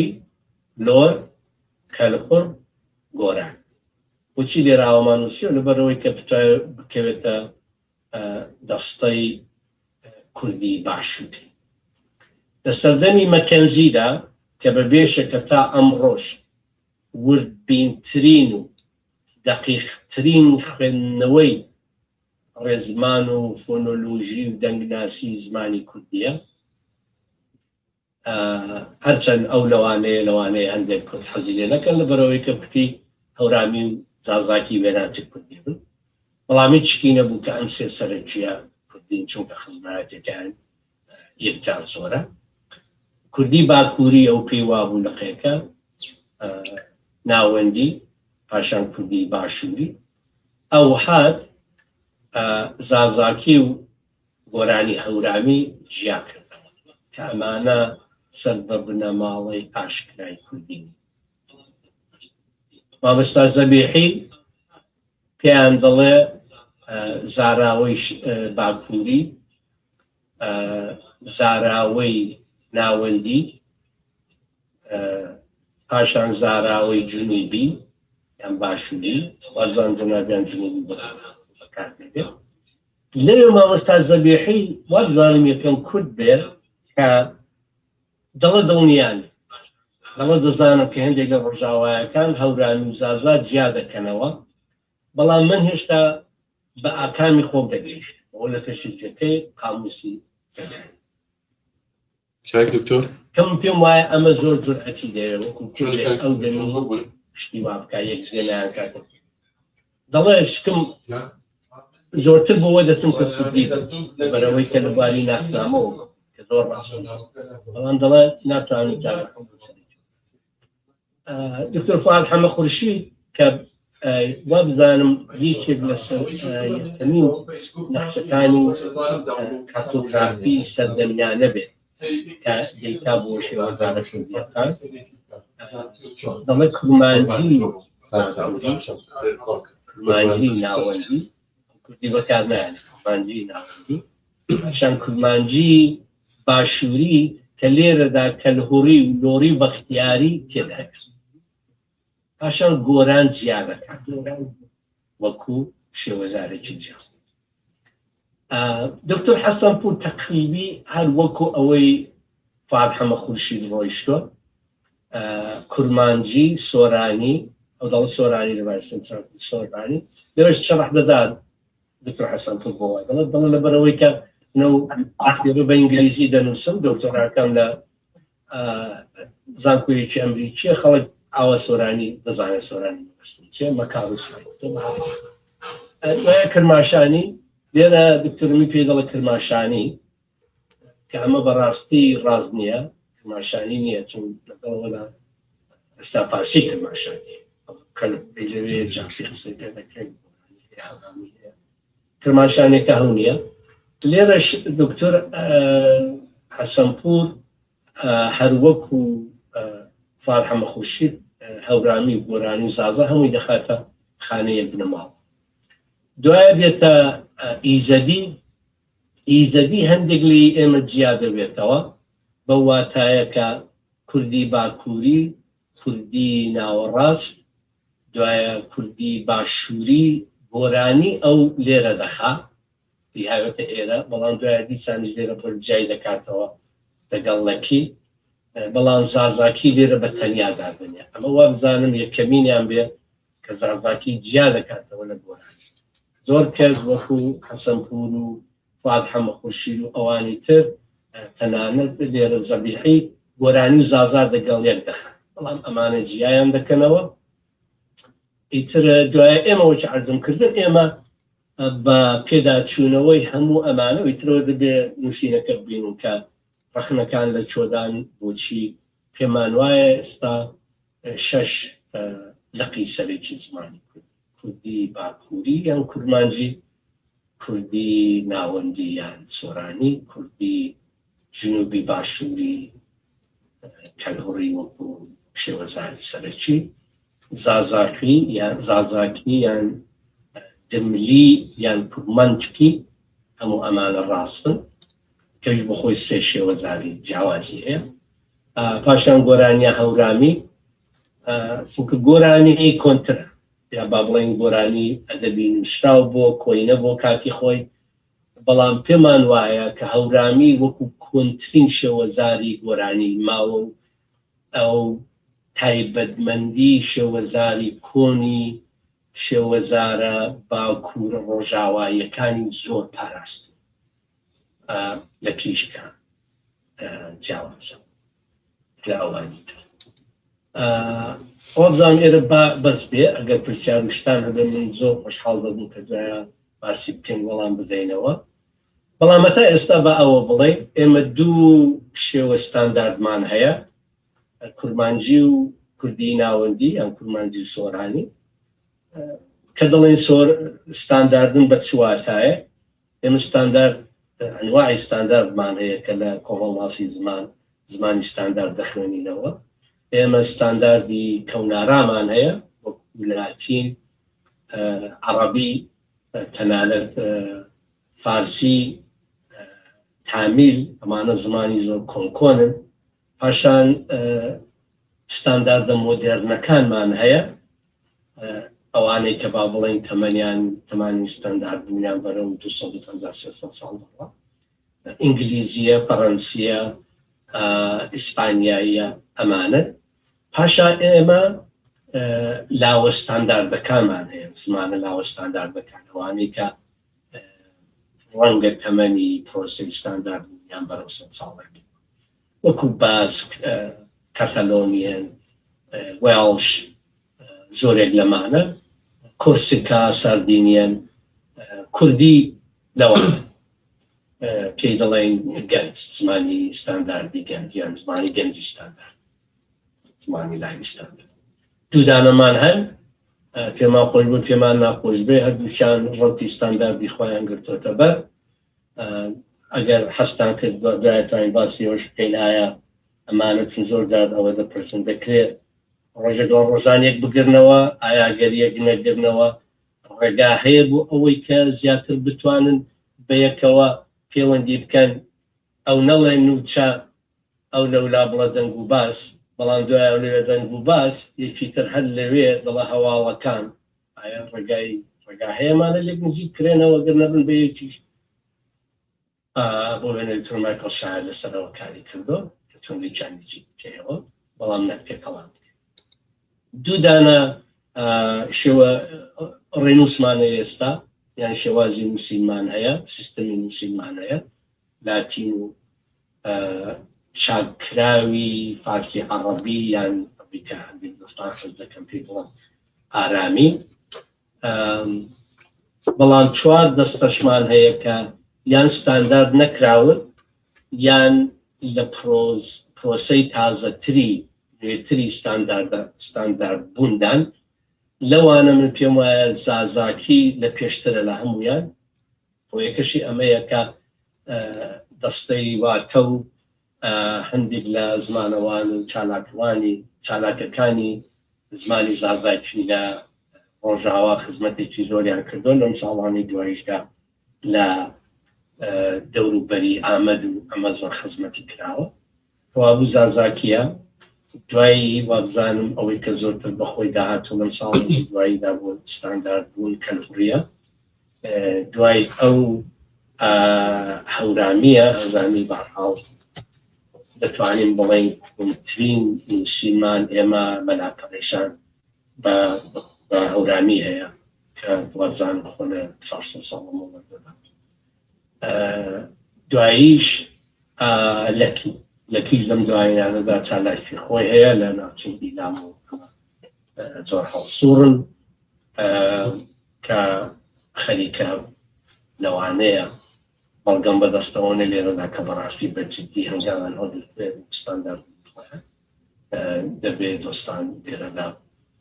ڕوونکەرەوە بدەن ئەگەر دەتوانن بەڵگەیان هەیە بەڵام دەتوانمەوە بڵم کە زازاکی و کەلهوڕی هەنگاوی زۆر جدیان هەڵگرتە بووستاندا جیاوازیەکان چین لەنێڵەوە جیاوازیەکان جیاوازی وشە بەڵام جیاوازی وشەش ماوەتەوە سەرەوەی کە هەتا چوە بێ بۆ وێنە لە بواری وشەوە کوردی باشووری و کوردی ناوەندی و کوردی باکووری وەکو شێوەزاری یەکتر دەزوڵێنەوە بەو واتایە کە 85 تا 185 وشەی هاوبەشیان هەیە کە دڵێن وشەی هاوبەش مەبەستمان وشەی 100 ساڵ و 200 ساڵە نییە بەستمان ئەو لیستەیە کە عەرزم کردم لیستەی سوادێش کە لیستەیەکی 100 وشەیە دەست پێدا ئاو 1 2 3 لیستەیەکی 200 وشەیشە مەبەستم ئەمەیە نەک ئەوەی کە ئایا ئەو دڵە سەلاجە ئەو دڵە یەخچاڵ ئەو دڵە ساردکە نا ئەمانە وشەی نوێن ئەمانە حسابی ئەمانە لە بواری خزمایەتی زمانیەوە حساب ناکەن ئەمانە داهێنانی نوێن لە بواری وشەوە کەوا جیاوازیان هەیە لە بواری دەنگ سازیەوە دەنگ ناسیەوە جیاوازیان هەیە لە بواری وشە سازیەوە جیاوازیان هەیە و لە بواری ڕێزمانە بۆ نمونە ئەو دۆستانانەی کە زۆریان بوو بۆتە پرسیار دوو دانە شتی بەپەلا نیشان بدەن یەکیان ئەوەی کە پێی دەڵێن ڕێزمانی ژەندەری یان گراماتیکال جەندەر یەکیشان پاسیڤ ڤۆیس تێپەڕگەنەوە بۆ وێنە گراماتیکال جەندەر ئایا مێینە و نێینە نێرینە لە کۆدی زمانەکەدا هەیە لە سۆرانیدا نەماوە لە هەندێک شوێن ماوە لە لای خۆشناوەتی و لە لای موکریان هەندێک پاژماوەی لێ ماوە بەڵام کەمە بۆ وێنە لە موکریان من دەڵێم چوومە ماڵە ئەحمەدی بەڵام دەڵێم چوومە ماڵە خەجێ ئەمەم زەرکەر موئەنەسە نێرینە و مێینەیە کە لێوەدا ماوە بەڵام وەچی گوتم زۆر کەم ماوە تەنیا زۆر کەم ماوە ئەمەندەش نەهاتوۆتە نێو ستانداردی کورد واتە ئێستا لە ستانداردی ئەمڕۆی کوردی ناوەندی من دەنووسم من چوومە ماڵی ئەحمەد من چوومە ماڵی خەجیج یان ماڵی خەجێ بەڵام ئەو دیە بنووسم ئەوە بۆ ئەلای بۆ موئەنەسەکە نییە وێکە خەڵکی مەنتەقەوە بەڵام لە کورمانجیدا ماوە بۆ وێنە نێرینە ریکوڕی بۆ کچ دێکەچیکێ ڕێکەچیکێ ریکوڕی ڕێکەچیکێ ئەوە سیستماتیکیشە لەوانەیە یەکێک بڵێ باشەوە چۆن دەزانی چۆن فەرق دەکەن وای دابنێ منش تا قسە دەکەم لەگەڵ ئێوە من دەبینن لەوانەیە پشتەوەی منیش ببینن بەڵام یەکێک ئەگەر لە ئێوە بڵێ بێ دەهێت من دەزانم کە ئەوە موئەنەسە مێینەیە لە پشتەری منە بەبێەوەی کە من بڕوە بەڵام بە سۆرانی دەڵێ ئەو هات یعنی چژم بێت چ پیاو بێ فەرق ناکە جیاوازی پێ ناکەی وایە کەوابوو لەوێدا ماوە یا بۆ وێنە دەڵێن کوڕێ من بە کورمانجی کوڕێ من بۆ کوڕێ من بەڵام بۆ کچ کەچۆ من بەڵام بۆ سۆرانێکە ئەم کوڕە ئەم کچە عینی شت کوڕی من کچی من فارسیش نەیماوە بۆ ئاگاداریتە فارسیش ئەگەر هەبوو ئەگەر حەی بووتی هەر نەیماوە ئەویش وەکو سۆرانی تێدا ئەوتاوە چونکە زمان ئاڵوگۆڕی بەسەردا شتێکی تر کاوا بزانم زۆربەتان دەزانن بەڵام جیاوازی کوردی باکووری و کوردی ناوەندی ئەوە بەڕاست من لەبیرم چ بڵم سڵایدەکانم بە ئینگلیزیم گوتم نەکە هەندێک لاومان لێرە هەبن بە کوردەکەی من ڕاحەت نەبن یا دۆستانی کورمانج هەورامی زوان بەهەرحاڵ لە من باش تێنەگەن بەڵام زۆرتر بتمنەکان میوانی بەحاڵ ڕۆژاواییشە بێ شتانە دەبینن تەبلیغات و بانگاوازەکەن لەسەر سۆشیەل میدیا باقتان بە ئینگلیزیەکەی سلایدەکان کەچینەوە بە کورمانجی ئێمە دەڵێن بۆ دەنجی ئاکتیڤ چالاک من سێر خوار بەڵام ئەگە بڵێن the apple was eaten سێر هات خارن بەڵام لە سۆرانیدا ئێمە پاشگرێکیان دەکەین واتە کردداری یارمەتیدەر کەلێک وەرناگری کەەوە لێرە بەڕاستی دەبینی تا ڕادەیەکی زۆر ئینگلیزیەکەیە کورمانجەکە بەڵام سۆرانی پاشگرێکی پێوەزیان دەکەین سێو خورا سێر هاتە خوارن لێرە بزانم چێ دەزانێ ئەمە بە سۆرانی دەبێتە چی دایە منێ خۆشداری ئەوە جیاوازێکی ترە هەروە بۆ خۆشی تێماویشتەنا کتتمبار لەسەر دوو جیاوازیان وەربینەوە دەنا خۆشەویستم بە سۆرانیەکە دەبێتە دایک خۆشەویست چاوەتەوە کورمانجی دەزانی دایکی خۆشەویست بۆ زۆر سۆرانیان ئەمە زۆر شتێکی غەنی دایە منێ خۆشدەبی ینی منێ خۆشەویست کەچیوانەیە ئەواتە دایکی خۆشەویستی من زاتە وای دابنێ مەسەڵەن نێچێک باسی سەیارەشت دەکات دەڵێ سەیارە منێ سەیارەی سووری من کەچی دەبێتە سەیارە منێ نابێتە سەیارەی سووری من سەیارە منێ ینی جیاوازەکان هەن جیاوازەکانیش ئێستا مەسەلا کاڕابیەکی زۆر بە تایبەت ناوچەی هەولێر و سۆران و جارێت ناوچەی مێرگە سوور و ئەوە کە هیچ زەوەر تێکەڵاون دەوێت بەڵام ناوچەی حەریر و بابڵی ڕەواندز و هەولێر و ئەوە تێکەڵاوی هەیە و لەو جۆرەشتانە زۆری تێدەگەن دەتوانێت ناچێت لە قسەکردنشن کاک جعفەرجان ببورن بەڵام بە 16 تەلاق 195 کلماش دایا من خۆشەویست حالی نابن 195 بێز هەیە لە منطقەی با دینەنشینی باشووری کوردستان ئەوەی دیکە هیچی لەوە حالی نابن ببورن وەڵا دەگەڵت نیم پێشە نیشان دەدەم کە ئەوەی ئەرگین و پێنگینە کە بۆ خۆی کوردی باکوورە ئەمنەوەم لەوی وەرگرتەوە ناوانە بارحاڵ هەندێک شت دەبێ وشیار بین هەندێک جار زمانەوانەکان کە قسە دەکەن هیوادارین بە خوێندنەوە بەڵگە قسە دەکەن تەجربەی شخصی دەبێ وشیار بین ئێستا من بۆوێنەوەکو سۆرانی ئاخەوێت زۆرش لەوانەیە بزانم بەڵام بەڕاستی کە لە بواری زمانەوانیەوە کە دێلێکی دەدەیەوە وانە من لیگویست نیم من سیاستدانم لیگویست نیم بەڵام ئەوەی کە لە کرمانجی حالم بخۆش کرمانجم بێزگە لە منطقەی بادینەنشینی باشووری کوردستان هیچ کەسی کوردی کرمانج خۆشتەوی بکار نایێنێ بۆ خۆی خاکیکی دەرێ من خەڵکی وەرم کەوابوو ناتوانێت قەزاوت بکەی بۆ قازی عەنتەب و بۆ عەفرین و بۆ ئەوەدایە باس دەکەین باشە بە قوربان سەرچاوی من ئۆکێ کوردی تا ئێستا گەیشتۆتە چۆن زۆر کورد و کرمانجی بە هەموو بیستومانەکە زمانی کوردی لە تورکیا چی بەسەر هاتەوە لە 1992ەوە هەندێک لەو فشارە لاچووە ستا فشارەکە بە شێوازی تر هەیە بۆ وێنە دەبینی لاوێک گۆرانی کوردی کتۆ بۆ وێنە یەکێک دەیداتە بەر چەقو ئەمانە ماون هەر لەم ڕۆژانە لا دیسان دەنگ و باسی تر هەبوو بەڵام زۆر وەڵا من 87 لە تورکیا ژیاوم مانگێکی ئەو کاتی لە شاری وان ژیاوم من ئەو زەخت و زۆرم بە چاوی خۆندی و تەجربەم کردووە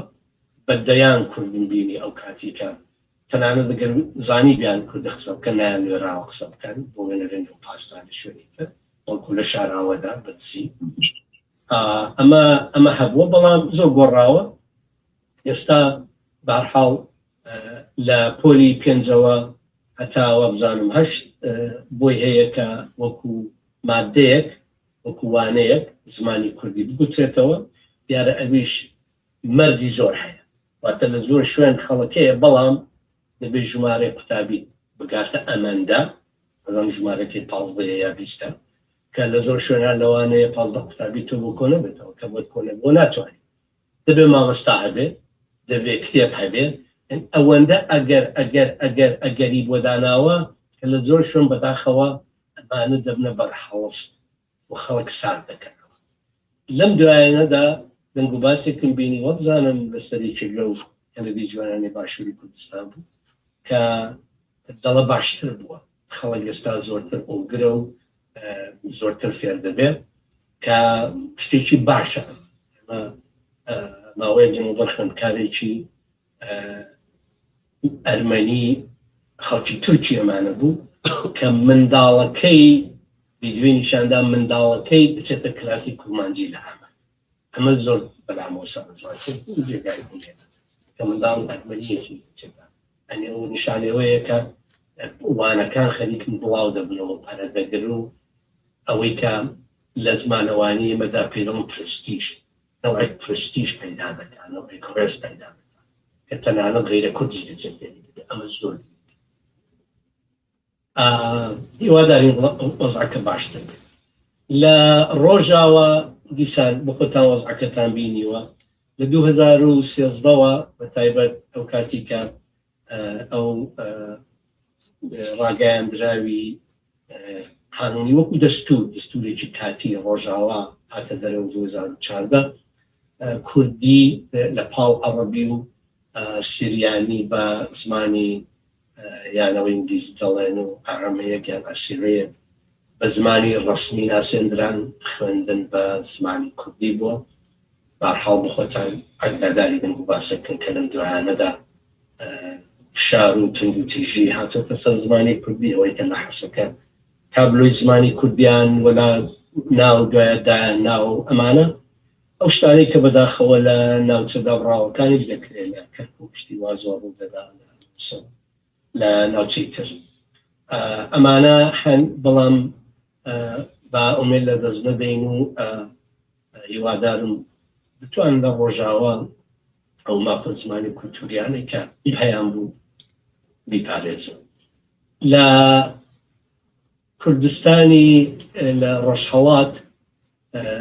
لە سەردەمی دەتوانین بڵێن لە 1970کانەوە دوای ئەوەی کە شای ئێران پێوا بوو دەبێت لە بەرامبەر دیعایە و ڕادیۆی کوردی و پرۆپاگەندەی سۆڤیەتدا ڕاست بێتەوە شتێک بکە لەو کاتەوە دەستی کرد بە ڕێگادان بە زمانی بە ڕێگادانی ڕادیۆ کرماشان و چەند ئیزگەی تری ڕادیۆیی و ڕۆژنامەیەکیش کە ئەمەش بخۆی قسەی زۆر لەسەرەوە دەتوانین لە کاتی خۆتا باسی دەکەین بە ناوی کوردستان لە تاران دەردەچوو بەڵام ئەمانە بەڕاستی وەکی حەسەنپوور 1992 باز دەکات ئەمانە زۆری هەنگاوێکی سیاسی شای ئێران بوو نەرگەوەکە بێ زمانی کوردی بپارێزن هەر حکوومەتێک باوە بڵێن هەر حکوومەتێک کە ڕێگای نەدا زمانی خەڵکێک ببێت بە زمانی پەروەردە نایهەوێ ئەو زمانە بپارێزن وەکو دەیهەوێت بیکەنەوە هەرچیش دەیکا لە دەوروبەری تریش ئەوە بەکە لە وریایەک بە بەو زمانە هەبێ و ماجستەرێک بەو زمانە هەبێ و ئەوە نازانم با گۆڤارێک هەبێ و هەموو ئەوانە بۆ بەرژەوەندی خۆنی بۆ بەرژەوەندی خۆیەتی بۆ ئامانجی سیاسی خۆیەتی باشترین ڕێگای پاراستنی هەر زمانێک بە تایبەت زمانی کەمی نەکراو زمانی تریش زمانی دەسەڵاتداریش مەیەکە زمانی پەروەردە بێت نەک ئەوەی کە وەکو وانە و مادەیەکی شەبێت بەڵکو زمانی پێخوێندن بێت زمانی پێخوێندن نەک وەکووانەیە بخوێن باشووری کوردستان بۆ خۆتان دەزان بە حاڵ باشووری کوردستان زمانی کوردی نەتەنیا لە باشووری کوردستان فەرمیە ڕەسمیە بەڵکو لە عێراقیش. من بە کوردی بە کورتی باسی ئەمە بکەم کە بەڵێن بێ ئەمە لە 5 دقە نایەوەی زیاتر بێت 5 دقە تا 10 دقە بەڵێنی دەبم. کۆنترین خوێندنەوەکان بۆ زمانی کوردی دەگەڕێنەوە بۆ نووسینێکی کورتی عەلی تەرەماخی لە باکووری کوردستان لە سەرەتاکانی 1700ەکان. خۆنترین نووسینەکان هی بە گۆرانی نووسراون، دوای گۆرانی بە کورمانجی بە کوردی باکووری، کوردی ناوەندی نزیکەی 150 ساڵ دوای کوردی کورمانجی کوردی باکووری پێویستە. بەڵام هیچێک لەمانە وەکو حەسەن وڵمان دەڵێ نەهاتن بێزگە لە هێندێک ئەو شتە بچووکێکە لە تەرەماخی بەجێماوە و پاشانیش فەرهەنگ یان قامووسی نەوبەهارە بچووکان پێی ئەحمەدی خانی کە شتێکی بچووکە واتای وشان بێزگە لەمە شتێکی وا زمانەوانی نەکراوە کار لەسەر زمانەوانی کوردی بۆ وێنە کار لەسەر ڕێنووس یەکدانەوەی دەنگسازی مۆرفۆلۆژی و ئەمان. یەکێک لە سەرەتایی ترین کارەکان کە لە 1970 کرا گارزۆنی بوو کە لە ناوچەی ئامێدی نەک ئامێد ئامێدی زمانی بادینی شێوەزاری بادینی نووسیەوە و دیارە بۆ مەبەستی خۆی بۆ مەبەستی بڵاوکردنەوەی مەسیحیەت قاموسی دەگەڵە. دوایی ڕۆژهەڵاتناسی بەناوبانگ ئۆسکار مان هاتە ناوچەی موکلیان و ئەمە بەیتوباوی کوردی نەتەنیا کۆکردەوە بەڵکو ڕێزمانی کوردی موکلیشی چاپ کرد هەندێک. پاشان سوان ئەفسەر سوان کە لە لایمە هەندێک مەیجر سوانکان لای مەیجرەکە ناوە مەیجر بەڵاتای ئەفسەر مەنازم سوان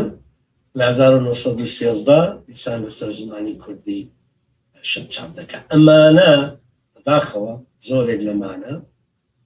لەوێدا کوردی لە بەر ڕووناکایی یان با بڵێن لێڵی ئەو زانیاری کە لە فارسی هەیەە باسی کوردی دەکات. واتە کوردی وەکو زاراوەیەکی فارسی باسی بەرەوەی کە فارسی ناوبانجی هەبوو کوردی پێشتر کەس پێڕانەگەیشتەوە کە چوونەوێ لەوانەیە وەرجێڕەکانیشانە فارس بۆ وێنە یانەوەی پیان ناساندوو وا کارتێکەریان لەسەر ئەوانەی خۆمان وەکو کوردی بەڕاستی ئەوانەی بەرچاو ئەمەسا تۆفیق وەحبیە کە لە 1920ەکانەوە دەست دەکات بە هەوڵ و تێکەوشانی خۆی و دانانی ڕێنووسی کوردی.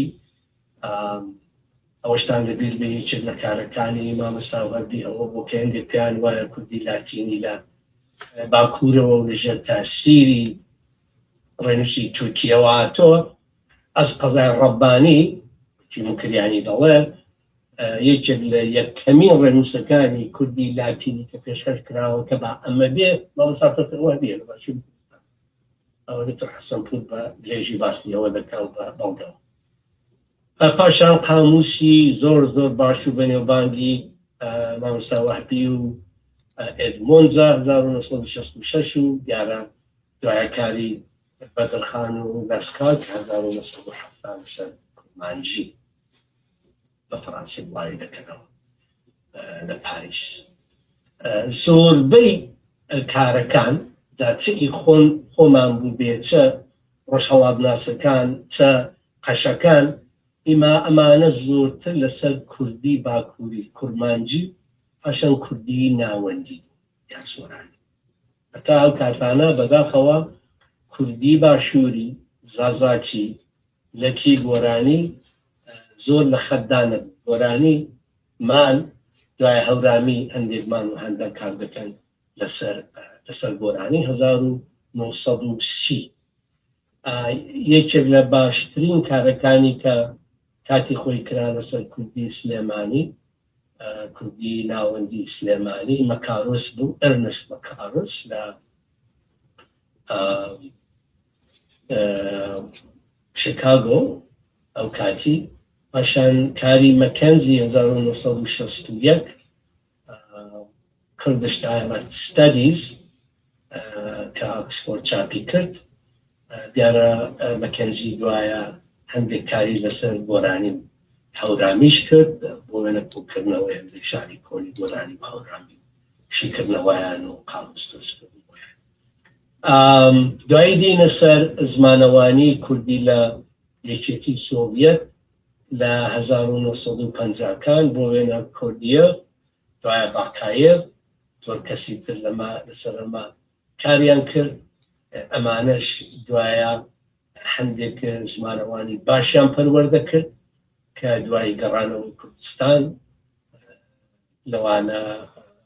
بۆ وێنە پرۆفسۆر کوردستان و کریانی گەلێک کەسی تر مامۆستا عەزەت مستەفا ڕستوو هەرچەندە زۆرتر لە ئەدەبدا بوو بەڵام بەهەرحاڵ هەندێک لەو بەڕێزانش لە کۆتایی هەفتەکان و هەشتاکاندا لەوێ پەروەردە بوون گەڕانەوە کوردستان زانکۆی بەغدا سەلاح الدین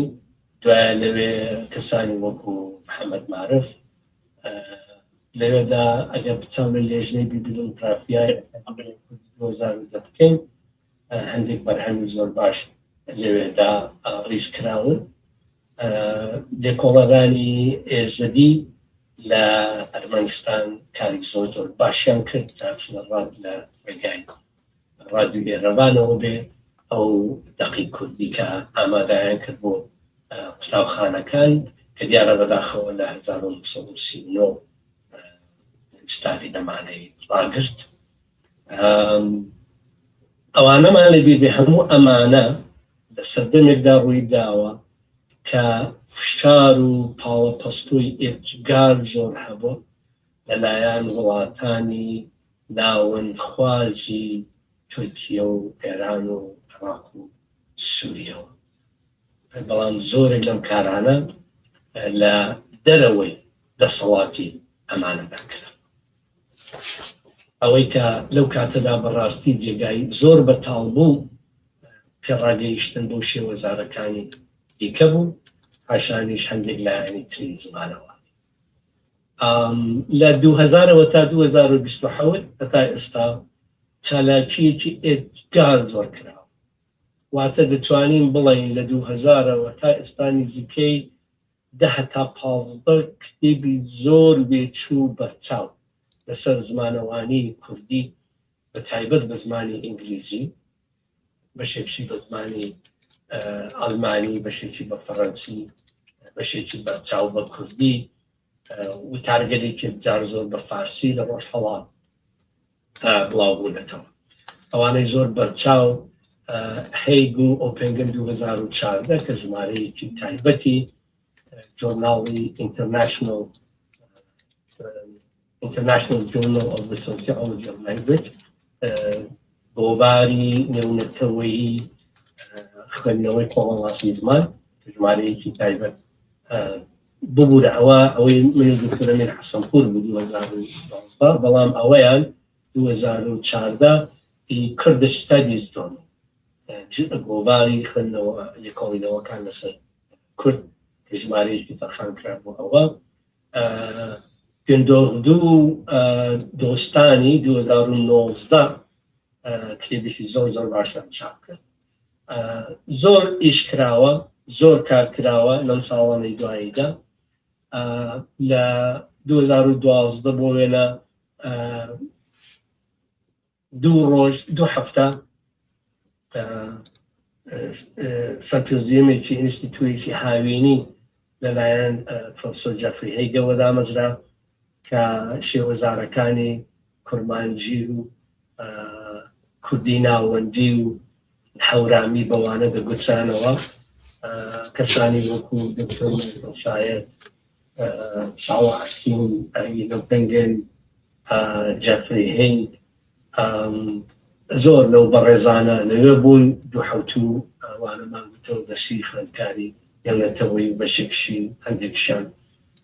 لە وڵاتانێکی کە وەکو عەرەبی و فارسی ئەمەشی تێدا بوو. ئێستا هەموو 2 ساڵ جارێک ئەمە زۆر زۆر گرنگە کۆنفرانسێک بەڕێوە دەچێ هەر جارە لە وڵاتێک هەندێک جار لەوانەیە 2 جار ئەڵمان زۆر میوانداری کردو میواندارێتی ئەمەی کردو بەتایبەت لە فرانکفورت چەند جارێکی لە بامبرگ International Conference on Kurdish Linguistics کۆنفرانسی نێونەتەوەیی زمانەوانی کوردی ئەمە زۆر زۆر گرنگە لە 2012ەوە وابزان دەستی پێکرد هەر 2 ساڵ جارێک ئەمە بەڕێوە دەچێت کە هەموو جارە نزیکەی 50-60 وتار پێشکەش دەکرێت زۆر زۆر باشە دوجار وابزان نزیکەی 120 کەس زمانەوان لێ بوو. ئێستا 5 وابزانم لە 5 زانکۆی تورکیا پرۆگرامی ماستەر پێشکەش دەکرێت. پاشان لە دیارە کوردستان زۆر ئەوە شتێکی بەرچاویتە لەوە هەموو زانکۆ ئەمانە هەن. بابە ئەمە تەواوی بکەم ئێمە لە 2021ەوە بە کتێبێکەوە خەریکین بە کوردی ڕاوڵێن بەردەستە کتێبی زمانە بەردەستە کتێبی ئاکسفۆرد بۆ زمانەوانی کوردی Oxford Handbook of Kurdish Linguistics ئەمە 27 چاپترە 27 بەشە نزیکەی 40 زمانەوان کورد و غەیرە کورد تیاندا نووسیوە لە مێژووی زمانی کوردیەوە هەتا دەنگناسی مۆرفۆلۆژی واتە وشەناسی ڕێزمان هەر یەک لە ئەو 6 کە وەزارەی باسم کرد هەر یەکەی چەپتری خۆی هەیە چەپتر و بەشی درێژ درێژ یەکایان بە کوردی بە کتێبێکدا بچن پاشان لایەنی مافی زمانی و زمانی کوردی سیاسەتی زمانی زمان و ناسنامەی کوردی تەنانەت لە کۆتاییەکاندا چاپترمان هەیە لەسەر فۆلکلۆری کوردی و زمانی کوردی دەوری فۆلکلۆر چی بووە لە گەشە پێدان و بەخۆدا هاتنەوەی زمانی کوردی و تێکەڵاوی موزیک و مۆسیقا و زمانی کوردی چیە وەبزان کۆتا بیکار ئەوێنێ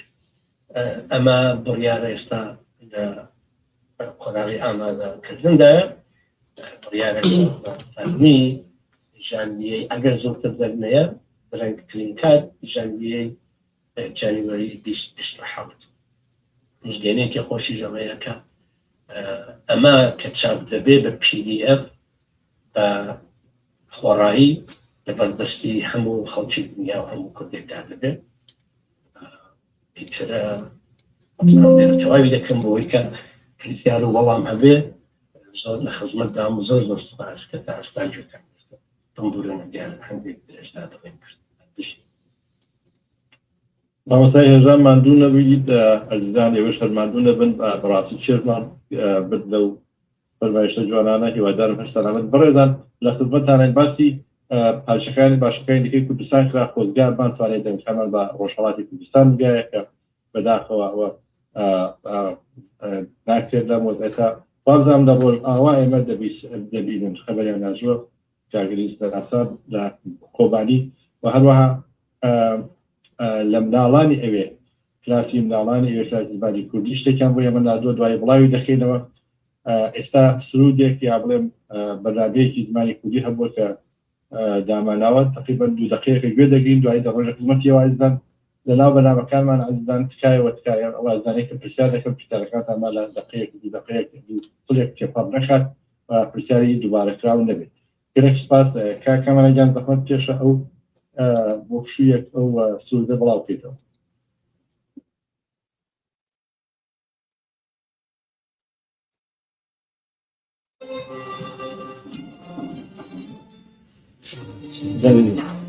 دەنگ نییە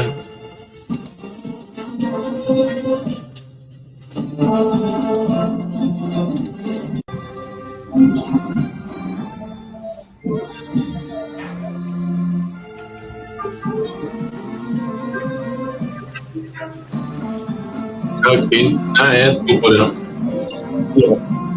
وای لای خۆمدان بەزاندووە لەولا بەس لەوانەیە نازانم ئەو شێر نابێت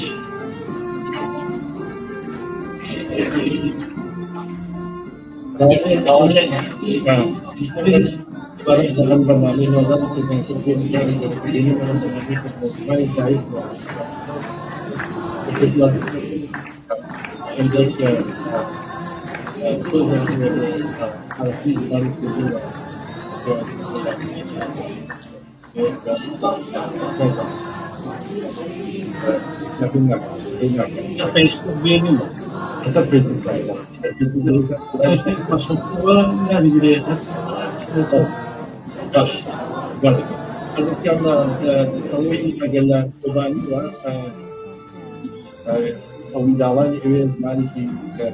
کوردی هەیە کە هاوڕێکانی داونا دەوان بێتە حقی حسابێکمان هەندە قۆبانیوە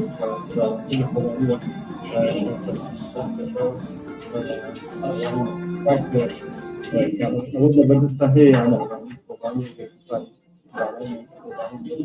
کوردی دەبن هاوڕێکانی گەیشتن قۆبانی ئەگەرێکەوانە بڵاو بکێتەوە سوپاس دەکەم ئەگەرنە هیچ دەڕۆین نەسبەتی ئازان وە پرسیارەکان جواب دێنەوە نازانم کاکەحمانی جوانمەردی ئەگەر لە جوورەکە هەیە لە کلاب هاوسدا بەنامەکرد بڵاو کردووە وەڵام بڵام نابێتەوە بەداخەوە من نەمتوانی جێبەجێکەم بەڵام ساو ڕێزم هەیە بۆ هەموو بەشداگوان بەڵام لەسەر هەموویانەوە کاک جعفەری بەڕێز چێژم وەرگرت و چێژم بینی بەڵام پرسیاریشم هەیە دوای دێمە خزمەتان ئەوە چەند دانە لینکردانە لینکدینی مامۆستا و بەسواش بێزان کۆکەی و زمانی کوردی زمانی مرد غزن ببه زمانی که فرمی زمانی کوردی دخولم زمانی کوردی خوشم زمانی کوردی حزکم از دخوازم از کرمانجی با از کرمانجی حزکم کرمانجی شوره زمانی ما کوردیه کردم کوردی خوش حزم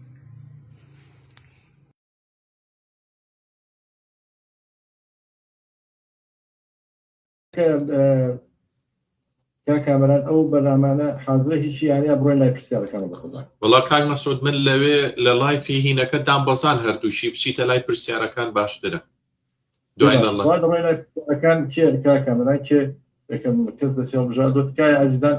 پرسیارەکان باکوورت بێت وە پرسیاری دووبارە کراو نەبێت گەلێک سوپاس وەڵا لای من کاکینجان با وێنەم گرت با بیڵێمەوە بۆ ئەوەی دادپەروەر بین پێت بڵێم ئەو هاوڕێیانەش لە شاشەکە دەستیان بەرزە کە من وێنەکەم گرت کاک ڕەحمان جوانەمەردیم بینی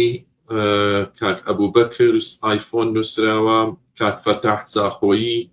بە حەزەکەی سێسێ وابزانم وەریان گرین باشترە کاتەکەشیان پێ بڵێ کار مەسعود بۆ پرسیارکردن زۆر باش کاک ڕەحمان شتێکی وت با بە کاک ڕەحمان بخێنە دوای ئەو کاک ئەبووبەکرەوە کاک ئەبووبەکر جەناب بفەرموو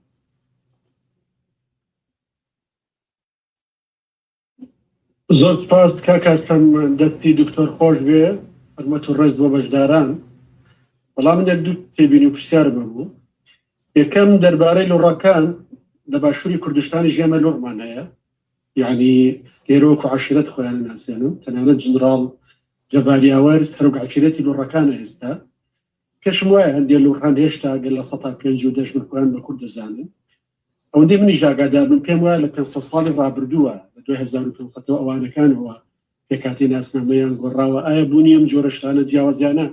هیچ کارە کاتە سەر دووبەر هەڵسەنگاندنمان بۆ ناسنامەی کورد بۆ ناسنامەی لۆڕەکان دووەمیان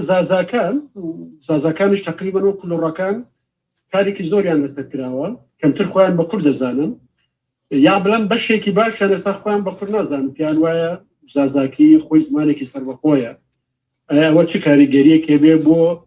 لە چوارچێوەی شێوە زمان کتێبکراوەکانی ناوماڵی کوردی وە لە دوایەوەش ئایا ئەم کارەی دوایی زانکۆی هارڤارد پێت وایە چی کاریگەریەکی جیهانیە بێ یا ڕوویدانەوەیەکی بێ بۆی کە زمانی کوردی وەک زمانێکی زیندوی تا ئێستا جیهانی لەبەر چاوی جیهان بمێنەوە ڕنگدانەوەی بەسەر کوردستان و ناوماڵی کوردیا چێبێت سپاس بۆ زۆر سپاس کاک ئەبوبەکر کاروانی. کاک فەتاح زاخۆلی بفەرموو.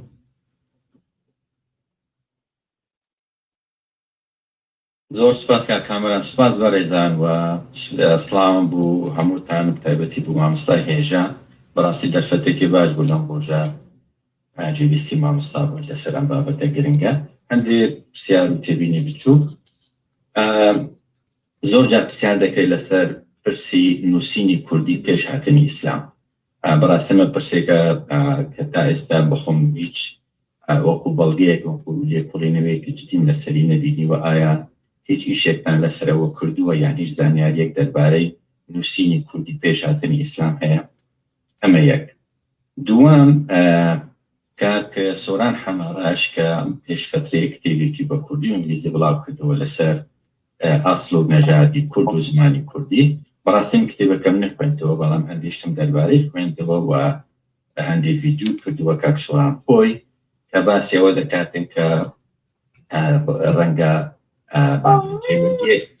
پەیوەندیەک لە نێوان کورد و سومەری هەبێت چ لە ڕووی ئەسڵەوە چ لە ڕووی زمانەوە. ئێوە تا چەند ئاگاداری ئەو بچوون و ئەو پێگەشتانم بوو وەکو خوێندنەوەیەکی تازەیە بوو چکە هەمومان لە کۆنەوە ئەوە باوە کە ئێمە زمانێکی بەشی لە زمانێک شتێکی تر تێبینێک لەسەر مامۆستا باسی ئەوەت کرد کە شێخ بزینی لە ناو تورکیا کە وەکو شێوبەزارێک هەن. بەڕاستی ئەوەندە ئاگادارم لە دەوری بەرێ هەولێر عاشیرەتێکی شێ بە ناوی شێخ بزینی. ئایا ئەمە پەیوەندیەک هەیە چکە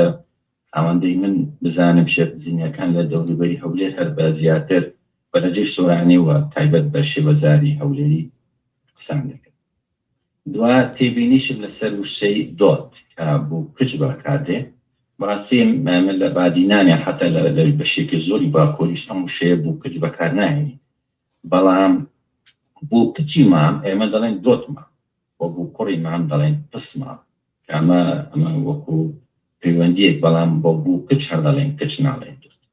و جارێک تر سوپاسان دەکەم و هەربژێ. زۆر سپاس کاک فەتاح زاخۆیی. یەکەم کاک ئەبوبەکر کاروانی بوو، دووەمیان کاک فەتاح زاخۆیی بوو. ئێستا چینە لای کاک سێکەس هاوڕێیان وەرەگرین. کاک سیروان نووسراوە کاک سیروانز ئایفۆن. کاک سیروان فەرموو. سڵاو و ڕێز، زۆر سپاس بۆ کاک دکتۆر جعفەر. بەڕاستی پرۆگرامێکی زۆر باش بوو، زۆر چێژمان وەرگرت. من پرسیارێکم هەیە و تێبینی لەسەر سەرژماری کورد و ئەوەی کە بە کورد لە واقع هاتنەکەن. ئایا کوردەکانی کە لە سۆڤیەتی پێشوو نیشتەجێن ئێستا لە ئەرمەنیا و ئازەربایجان و بێسەڵا ئوزبەکستان و قەرقیزستان و تاجیکستان و ئەوانە، ئایا ئەوانە لەو سەرژماریەی کە ئاماژیان پێکرد هاتووە هەروە پەرتووکم و دەستکەوت نازانم تا چەندە ڕاست بێت لە لوبنان و ئەوانەی کە بەشێ لە کوردەکانی ڕۆژاوا یا لە باشوور ئێستا بنەماڵێت زۆربەی بنەماڵەکان لە لوبنان نیشتەجێن، ئایا ئەوانە ژمار کراون یان نە؟ زۆر سپاس.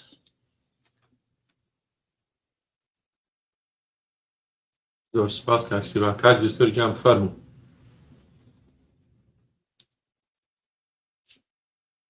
هەندێک وڵام بدەینەوە ها؟ بەڵێ کاک دکتۆر گیان وتمان سێکەس وەریانەگری دوایی بە ڕێزت وەڵامیان بدەین. مامۆستا کاروانی سڵاوم لێبێ. نۆری بەڕاستی ئەمە باسێکی زۆر دوور و درێژە، لێرە ناتوانین ئەمە چارەسەر بنیش حکمی سەرەکی خۆ بە من نییە، بە خەڵکەکەیە. هەموو کێشەی من ئەوەیە، هەوڵ دەدەم منەبەش بە حاڵەکەم لە ژیانمدا ئەمە بکەمە ڕێڕە و میلاک و پێوانەی ژیانم چیم بۆ خۆم گەرەکە بۆ خەڵکی تریشم بوێت ئەگەر من وەکو تاکێکی کورد وەکو بەشێک لە کۆمەڵگەیەکی گەورەتری کوردان حەز ناکەم کەس بە من بڵێ چیم و بۆم دیاری بکەم من چیم ڕێگا بەخۆشم نادەم ناسنامەی کەسێک دیاری بکەم بەڵکو لێی دەپرسم تۆ چێ تۆ حەز دەکەی بەچی بانگت بکەن ئێستا من خوێندکارم هەیە بۆ ئینگلیزیەکە بۆ وێنە دەڵێ پێم مەڵێشی پێم مەڵێهی پێم بڵێ دەی ئەوان چونکە من هیچ کام لەو ژەندەرانە نیم من ئەوە ڕاهاتوم لە کەنەدا من پێ دەڵێم دەی ئەوان هەر کاتێک کە نامۆشتێکی بۆ دەنووسم بەخۆشی یان ئیشارەی پێ دەکەم لە نێو پۆلدا دەڵێم دەی سێ ئەوان گوتیان ناڵەمە ئەو کچە کوتیانە و کوڕە کوتی چونکە ئینگلیزی مەجبوری شیوی بە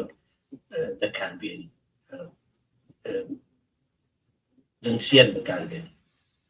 مەبەستم ئەوەی دیسان بۆ ئەوەش بۆ مەسەلەی ئێتنیسیتەر چونکە بەڕای من ئەگەر ئێمە دایسە پێنی یا بڵێن ئێمە بۆیان دیاری بکەین دژی خۆمان دەوەستێتەوە ئەو دەم ئێمە ڕێگا خۆش دەکەین ڕێگا دەدەین بە ئەوانی تریش کە بۆ ئێمە دیاری بکەن ئێمە چین و چیمان گەرەکە چیمان ناوێت چی بۆ ئێمە باشە چی بۆ ئێمە خراپە لە بری ئەوە کە گوێ لە ئێمە بگرن لە ئێمە بپرسن ئێمە چیمان گەرەکە من پێم وابێ ئەمە شێوەیەکی زۆر دموکراتیکە و هەوڵ دەدەم کە بۆ چوونەکەشم ئەوە دێ سەبارەت بە مەبەستی تەوا مەبەستا کاروانی باشتێ نەگەیشتم بۆ هارڤەردی هێنا گۆڕێت ئێستا لە ئەمریکا لە چەند شوێنان پۆلی زمانی کوردی وانەی زمانی کوردی پێشکەش دەکرێت لە مزوری ستیت یونیڤرسیتی وەبزانم دکتۆر حەیدەر خزری دوایی دکتۆر هیوا خالد ماوەیەک لە ئیندیانا یونیڤرسیتی کە بۆ خۆمجارێک لێوێ داوای بوو چوون بۆ قسەکردن لەوێ وانەی زمانی کوردی پێشکەش دەکرد کاتی خۆی دکتۆر ڕەحیم زەحمەتی کێشا لە زانکۆکەی من وانەی کوردی پێشکەش کرد ئێستا لە هەندێک شوێنی تر هەیە ئەمانە هەن بەڵام بەڕاستی تا ئێستاش یا لە ئێکستەر پرۆگرامێکی کوردی هەیە لە ئوپسالاکە گەلێک ساڵان هەبوو مامۆستا فەرهاد شاکری پاشان ئێستا دکتۆر هاشم ئەحمەدزادە لەوەیە ئەمانە هەن و ئەمانە باشن یا خراپن 100% باشن ئەمانە 100% باشن لەبەر ئەوەی کە ناوی کورد و دەردی کورد و کێشەی کورد ئەوتە کێشە من لەگەڵانی کورد کێشە نییە با بڵێن بابەتی کورد دەبەنە ناو خەڵکی جیهانەوە ئێستا ئەمە کەم نییە کە دەبینی گۆرانێکی بە AI دروست کراوە کورمانجی هەرەگولێ لە پاریس یەک ئۆرکێسترا پرۆڤەی دەکات لە مصر پرۆڤەی دەکات یعنی ئەمە گرینگە ئەم شتانە بەڕاستی بە تایبەت بەڕای من لە دنیای دموکراتیکدا گرینگە لە ئەوروپا و کەنەدا و ئەمریکا و ئوسترالیا و ئەمانە بۆ چونکە ڕاستەقینە ئەوەیە ئەندامانی پارلمان لە وڵاتانەدا بۆ ئەوەی کە دەنگ بێننەوە ناچارن جۆ بدەنە تیبینیەکانی هاوڵاتی خۆیان و هاوڵاتیەکانیشان وا ڕاهاتون لە منداڵیەوە کاتێک شتێک دەبینن کە حەز دەکەن ئەندام پارلمان قسەی لەسەر بکە ئیمێڵان بۆ دەنووسن تەلەفۆنان بۆ دەکەن جا ئێمە ئاوای دابنین کە ئەگەر دۆست زیاتر پەیدا بکەین کورد ماشەڵڵا دژمنی کەم نیە دژمنمان چیتر پێویست ناکە پێویست نییە بەڵام هەتا دۆستمان زیاتر هەبێت کەمترە هەموو نەتەوەیە پێویستی بەدۆستە بە تایبەت ئێمە و پێم وایە ئەو پرۆگرامانەی پرۆگرام ئەگەر هەبێ لە هارڤرد لە ئەکستەر لە ئوپسالا لە برلین لە هەر کوێ ئەمە زۆر زۆر باشە بۆ هێمای کورد باشە بۆ وێنەی کورد باشە وێنەیەکی پۆزیتیڤ بدات بەدەستەوە زۆر زۆر داوای لێبوردی دەکەم مامۆستا کاروانی گەشتێکم لێ بچۆ دەتوانی پێم بڵێەوە بەڵام با بچمە سەر مامۆستا زاخۆیی شێخ بزینی ئەوە ئاگام لێ نییە بەبێشک چاوێکی لێ دەکەم جەمیلە خان زۆر لەسەر ئەمەکاری کردو بۆ خۆی کوردی باکوورە لەسەر شێخ بزینی ئەس قەزا ئەگە بگەڕی لە گوگڵ ماڵپەڕێک دەبینیەوە لە زانکۆی وەبزان زانکۆی برلین بێت لێرە خوێندکاری دکتۆرایە لەسەر ئەمریژەکە ماڵپەڕەکەی دەبینەوە هات شێخ بزینی جەمیلە بە لاتینی بینوسی سی جەمیلە CEMILA دەیبینی ماڵپەڕەکەی کە لەسەر شێخ بزینی کار دەکات شتێکی تر مامۆستا سیروان سەر ژمێری بەس سەبارەت بە کورد نەشێوە ئێمە لە بوارەکانی کۆمەڵناسی و ڕامیاری و زۆر بواراندا تەنانەت بوارەکەی خۆم زمانەوانی جێبەجێکارانە کاتێک باسی ئامار دەکەین statistics هەمیشە سەرژمێری کەمینەکراوەکان گرفتیانەیە لە هەموو شوێنی لە هەموو شوێنی لەبەر چی هۆکار زۆرە بەشێک لە هۆکارەکە ئەمەیەکە کەمینەکراو لە خۆی دەترسێت تەنانەت لە ناسنامەی خۆی دەترسێت ئێمە بە بەڵگە هەمانە نیشان درراوە کە لە هێندێک شوێن کاتی خۆی تەیلەر نیشانیدا کە لە فینلاندا هەندێک کوردی باکوور بە تایبەت نووسی بوویان تورکن راوی کەوتوێژی لەگەڵ کردبوونە ئەوە ئەوی زۆری پێسەیر بوو کوردی بۆ ئاتان کردو چونکە ناوێری جا باشە قەرارەیەکێک بزانێت توی ئێمە خەبەرمان هەیە سەپارەی تورکی دەزانی و دوایە مشکلمان بۆ دروست دەکەن یعنی زۆر شتی تر هەیە هەندێک جار هەیە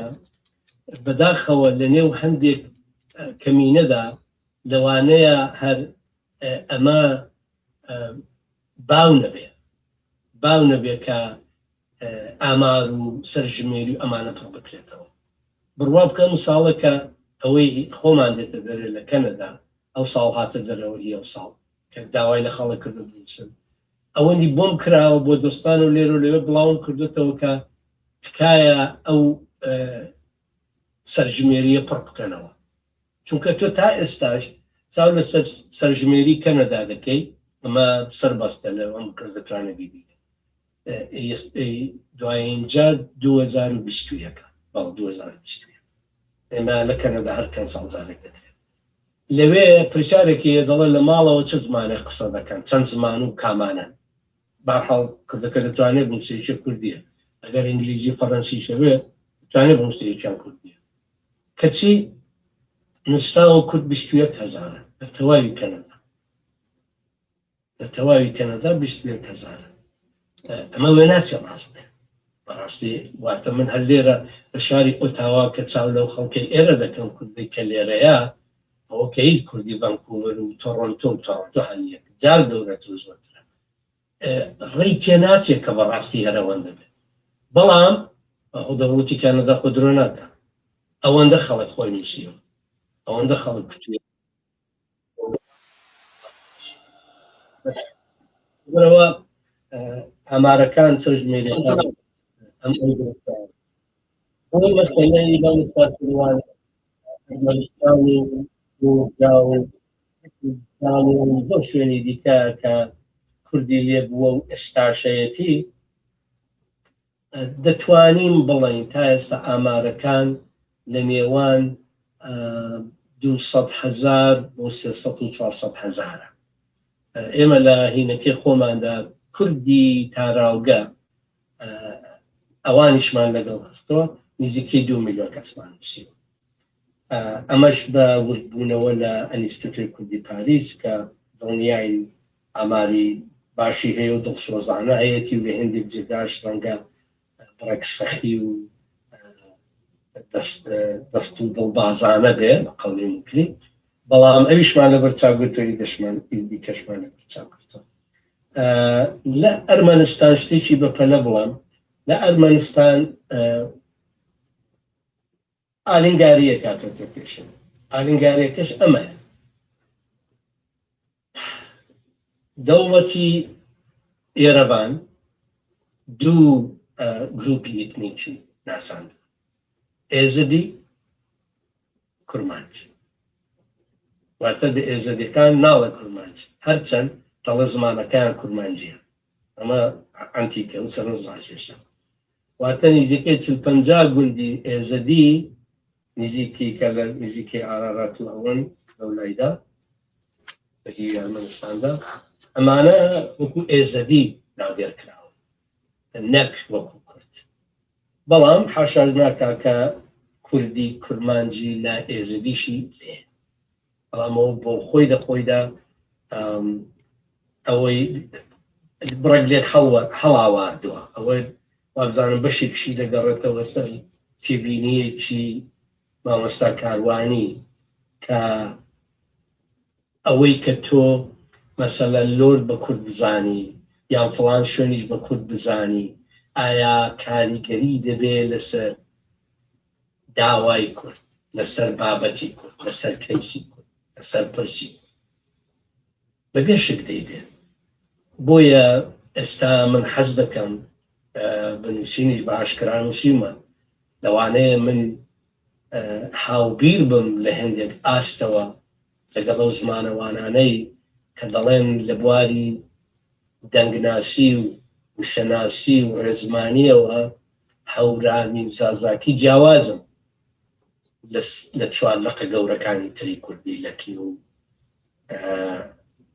کوردی باشووری کوردی ناوەندی و کورمانجی لەگەڵەوەدا هەم چونکە ناتوانێت حاشای لێ بکەیت ئەوە نیشان دراوە بەڵام لەگەڵ ئەوەشدا بەڕای من نەتەنیا دەبێت ڕێز لە داوای ئەو خەڵکە بگیرێت کە خۆیان بە کورد دەزانن بەڵکو بۆ دەنجی کورد بۆ دەنجی ڕۆڵای کورد بەڕای من بە قازانجە کە زۆرتر بین لە باتی ئەوەی کە دابڕداوە کە هەموو بە هەر پێی بکوتێ زمانی کوردی ئەمە هەم ژمارەمان دەباتە سەرەوە هەم چەشنێک یەکگرتوویی و هاوخەمی و هاوسۆزی بەڕای من لە نێو ئاخێوەرانی کورددا دروست دەکات و ئەوانی تریش ئەمانە دەبینن ئەرێستا هیچ بەدوور نییە ئەو قسانە ئێمە لێرە دەکەن ئەمانە تەرجمە بکرێتەوە بیبینن با بیبینن زۆر خۆشحاڵ دەبم کە بیبینن کە بزانن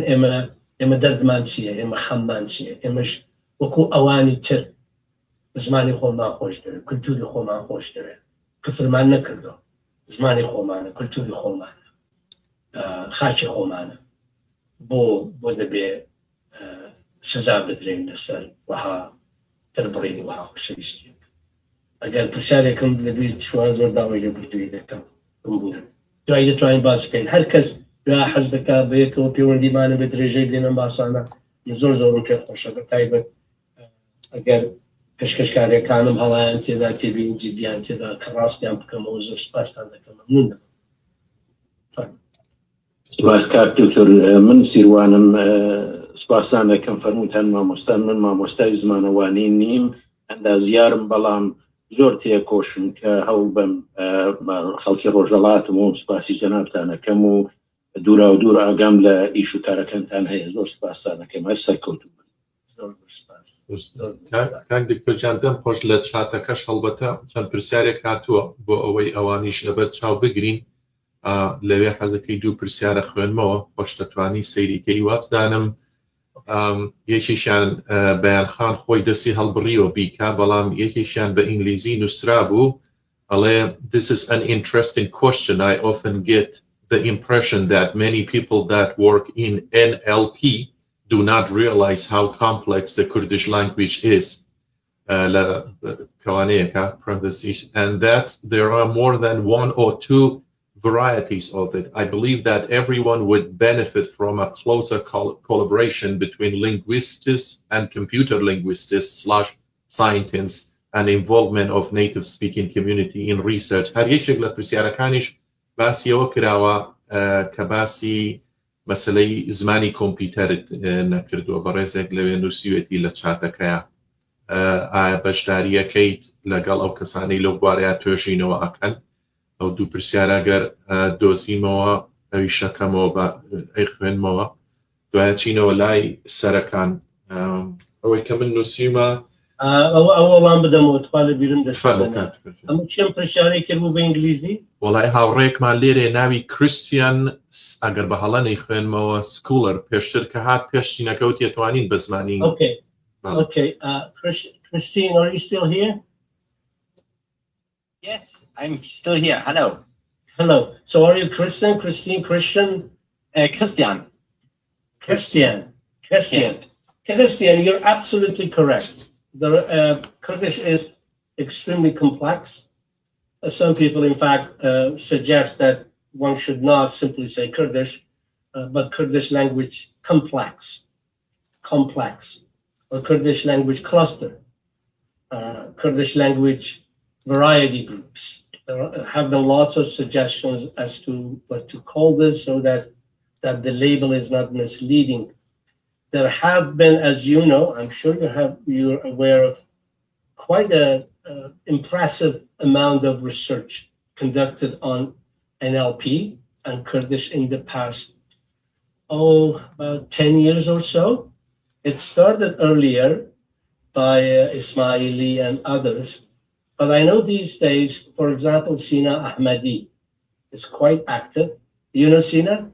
He supervised my master thesis. He's great. There we go. So there is Sina and many others. In our Oxford handbook, that was the plan, to have a chapter on NLP,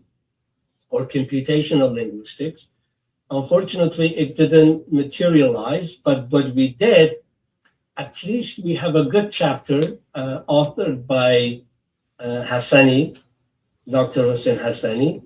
on Kurdish corpus linguistics. So how we so far have utilized computer facilities, computer means to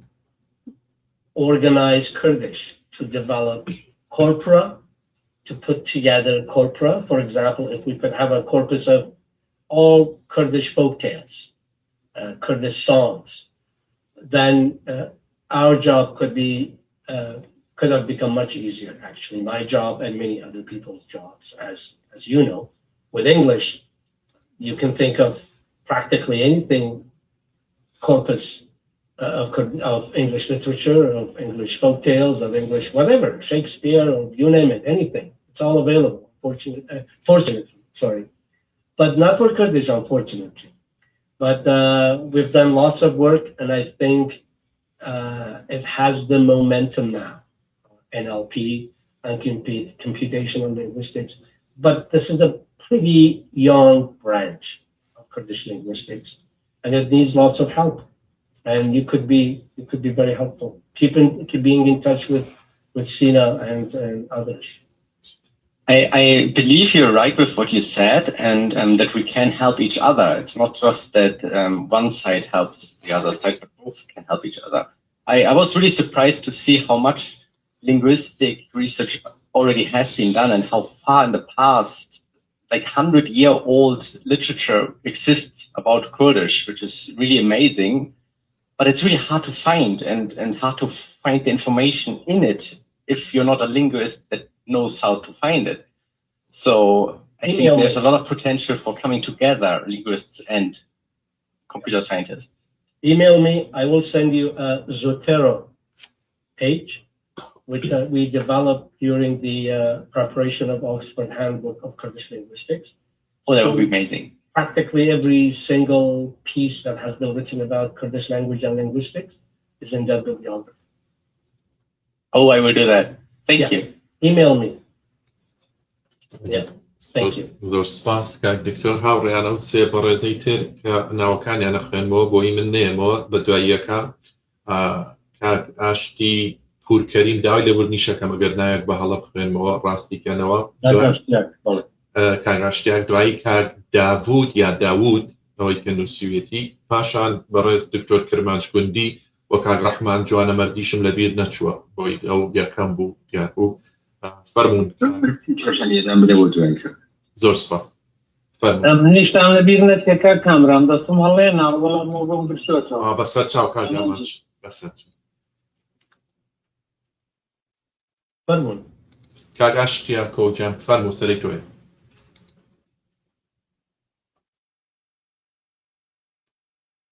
سڵاوتان لێ بە هاوڕێیان و کاتستان باش من ئاشتیاکۆ پوشکەری من ناوم ئاشتیاکۆیە سکرتێری گشتی پارتی سەربەخۆی کوردستان بەڵام لێرە زیاتر وەک کەسێک کە ماوەیەکی زۆر مامۆستای زمانی کوردی بووم قسە دەکەم و لەو بارەدا بە تایبەتی لە ڕۆژهەڵات زۆرم کار کردو دەستخۆشی لە بەشداربوان دەکەم لە پێکهێنەرانی ئەو سێمینارە و بە تایبەتی پرۆفسۆر دکتۆر جەعفەری شێخوئیسلامی و ئەنجومەنی نیشتیمانی کوردستان لە ئەمریکای باکوور. دیارە بە باوەڕی من پرسی زمانی کوردی تەنیا پرسێکی ئەدەبی و فەرهەنگی نییە. هەمومان دەزانین کە پرسێکی تەواو سیاسیە، نەتەوەییە و چارەنووسسازیش. چونکە زمان یەکێکە لە کۆڵەکە هەرە گرنگەکانی شناسنامە یەک نەتەوە و گەلێک نەتەوەیەک زیندویە کە زمانەکەی زیندوە و زمان لە ڕاستیدا پێناسەی گەلە و پێناسەی نەتەوەیە، شناس و هویەتە. لێرەدا دەمەوێت ئاماژە بە چەند پرسێکی گرنگ بکەم کە پەیوەندیان بە پێکێنان یا دروستکردنی زمانێکی ستانداردی کوردی هەیە. ئایا زمان ناسان تا چەند هەوڵیان داوە زمانێکی یەکگرتووی زانستیانە بەوە بەرچاوگرتنی هەموو زاراوە و بنووزاراوە دروست بکەن و لەویش گرنگتر ڕێنووسێکی یەکگرتوو و ستانداردی کوردی بۆ زمانی کوردی دروست بکەن. ئێمە پێویست ناکە ناوچەکانی کوردستان کە دیارە داگیرکەران کەمیان هەوڵ بۆ نەداوە بۆ دابەشبوونمان و بۆ لێک دابڕانمان، ئێمە پێویست ناکات کە لێکیان دوور بخەینەوە بڵێن لۆڕی کوردی نییە، هەورانی کوردی نییە. ئەگەر هەورانی زمانێکی دیکە نەتەوەیەکی گەوایە نەتەوەیەکی کە دەتوانێت ببێت، ئێمە ئەو زمانەیە کە لە دەوری یەکمان کۆ دەکاتەوە وەک شناس و هویەتێک وەک نەتەوەی کورد. ئەو لێکۆڵینەوانە دیارە من ڕێزی تایبەتیم بۆ پرۆفسۆر دکتۆر جەعفەر هەیە، بەڵام ئەو لێکۆڵینەوانە ئەگەر مەیدانیتر بکرابایە و بۆ وێنە لە لۆڕستانی گەورە و بچوو لۆڕی گەورە و بچووک لەو لێکۆڵینەوانەدا بەشداربایە، من پێم وایە زۆرینەی لۆڕ خۆی بە کورد دەزانێت. کاگاشتی راوی لەبەردووی I have to stop you there. چوزانی زۆر بەی لۆڕ خۆی بە کورد دەزانێت بەپێی ئەو لێکۆڵینەوە مەیدانیانی کە پێشتر کردومان. من کاتێک لە چ چاپ بووە لە چ چاپ بووە چاپ نەبووە لە ڕانگەی بنەوە ڕێزم هەیە کاگاشتی تکایە ئێرە جل سەمینە تکایە ئیجازە بدە ئێرە ئەمە قسە دەکەم ببوورە جەناب لەگە پرسیار پێ لە خزمەتدام یەک شت عەرز کەم لە دنیای ئەکادمیدا شتێک کە چاپ نەبووە بایەخی نییە. چاپ نەبووە ئێر چاو لە شتێک پێشۆکان بکەینەوە چاو لەو مێژوە بکەین کامە پێم بڵێ سەرچاوەیەکم هەیە تا بۆم دەرکەوێ بزانم من نەمدی ینی بۆی کە من لە ڕۆژهەڵات بوو کاتێک چوومە لۆڕستان چ لۆڕستانی گەورە چ لۆڕستانی بچوو چ بەختیارەکان چ لۆڕەکان و تەنانەت بەشێک لە کوردانی دێرسین خۆ بە بەختیاری دەزانن و لە بەختیاریەوە هاتوون کەواتە بەختیاری یا لۆڕی کە دیارە من پێم وایە هەر لۆڕیە بەگشتی تۆ ناتوێت لە لەکی جیا پێوە من ڕەنگە لە بەختیاری باشتر حاڵی بم تا هەورانی تۆ دەڵێی هەورانی کوردیە بەڵام لۆڕی و بەختیاری کوردی نیە و ئەو لێک دابڕاندنا من پێم وایە کاری مێژونووسی کورد کاری زمان ناسی کوردەوەیە کە یەکێتی ناو ماڵی کورد زیاتر دروست کاگاشتی جان و علم هەست و سۆز نییە ئەوەی تۆ باسی دەکەی ئیجازە ئەوەی تۆ باسی دەکەی هەست و سۆزە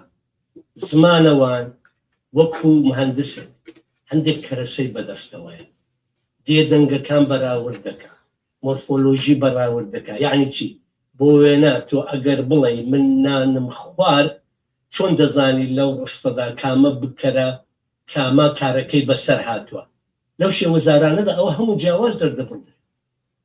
جا باشە من ئێستا ئەگەر نەها مەسەلەنە من دەست پێ بکەم بە کورمانجی باخۆم هەموو شتەکەم بە کورمانجی درێژە بدەم بڕاستی چەند کەس تێدەگات لە سۆران یعنی مە هێندێک جاردا دەنیشین دەڵێن با زمانەکەمان یەک زمانە با لەدلەتی نەکەین زمانەکە لەدلەتە بۆ خۆی زمانەکە بۆ خۆی لەدلەتە با خۆمان فری و نەدەین ئێمە دەبێ هەوڵ بدەین بەکو یەکێکی وەکو مایکل شایر کە بینی ئەو زمانانە هەند لێک نزیک بکەینەوە شێوەزاران بەو واتایە کە نمونەیەکی زۆر سادەم عەرز کردن لە باتی ئەوەی کە یەک بڵێ نووچە یەک بڵێ هەواڵەکان یەک بڵێ خەبەر یەک بڵێ دەنگ و باس باساق بینەوە کە هەموو بڵێن نووچە بەڵام کێشەکە لە کوێدایە کێشەکە لەمەدایە کە ئەوەی کوردی ناوەندی بۆ لای خۆی دەدەڕێنێ دەڵێن نەخێر من دەڵام دەنگ و باس دەبێت دەنگ و باس بێت با ئی من بێت ئەوەی تر دەڵێ نا بڵان نووچەی من بێت بۆ لەبەر ئەوەی کە ئەو ئینتیمای نەتەوەیی ئینتیمایەکی نەتەوەیی مەیلێکی نەتەوەیی ڕاستەقینە ئەمەیە با لە خۆمانی نەبووە هێشتا لە گۆڕێدا نییە دەنا ئەگەر لە گۆڕێدا بواە ئەو دەم بۆ وێنە وەکو باسکەکان 5 شێوەزاری جیاوازیانە لەرە جیاوازەکانیان هەندەی وەکو هەورامی و بۆ وێنە ئەردەوانی هەورامی کورمانجی نییە بەڵام جیاواز بەڵام چونکە ئەو ئینتیمای نەتەوەیی ئەو ئەوینی نەتەوەیی ئەو یەکگرتووی نەتەوەییان هەبوو لە شەستەکاندا هاتن ئەکادمیەکیان دروست کرد شێوەزاری ناوەندی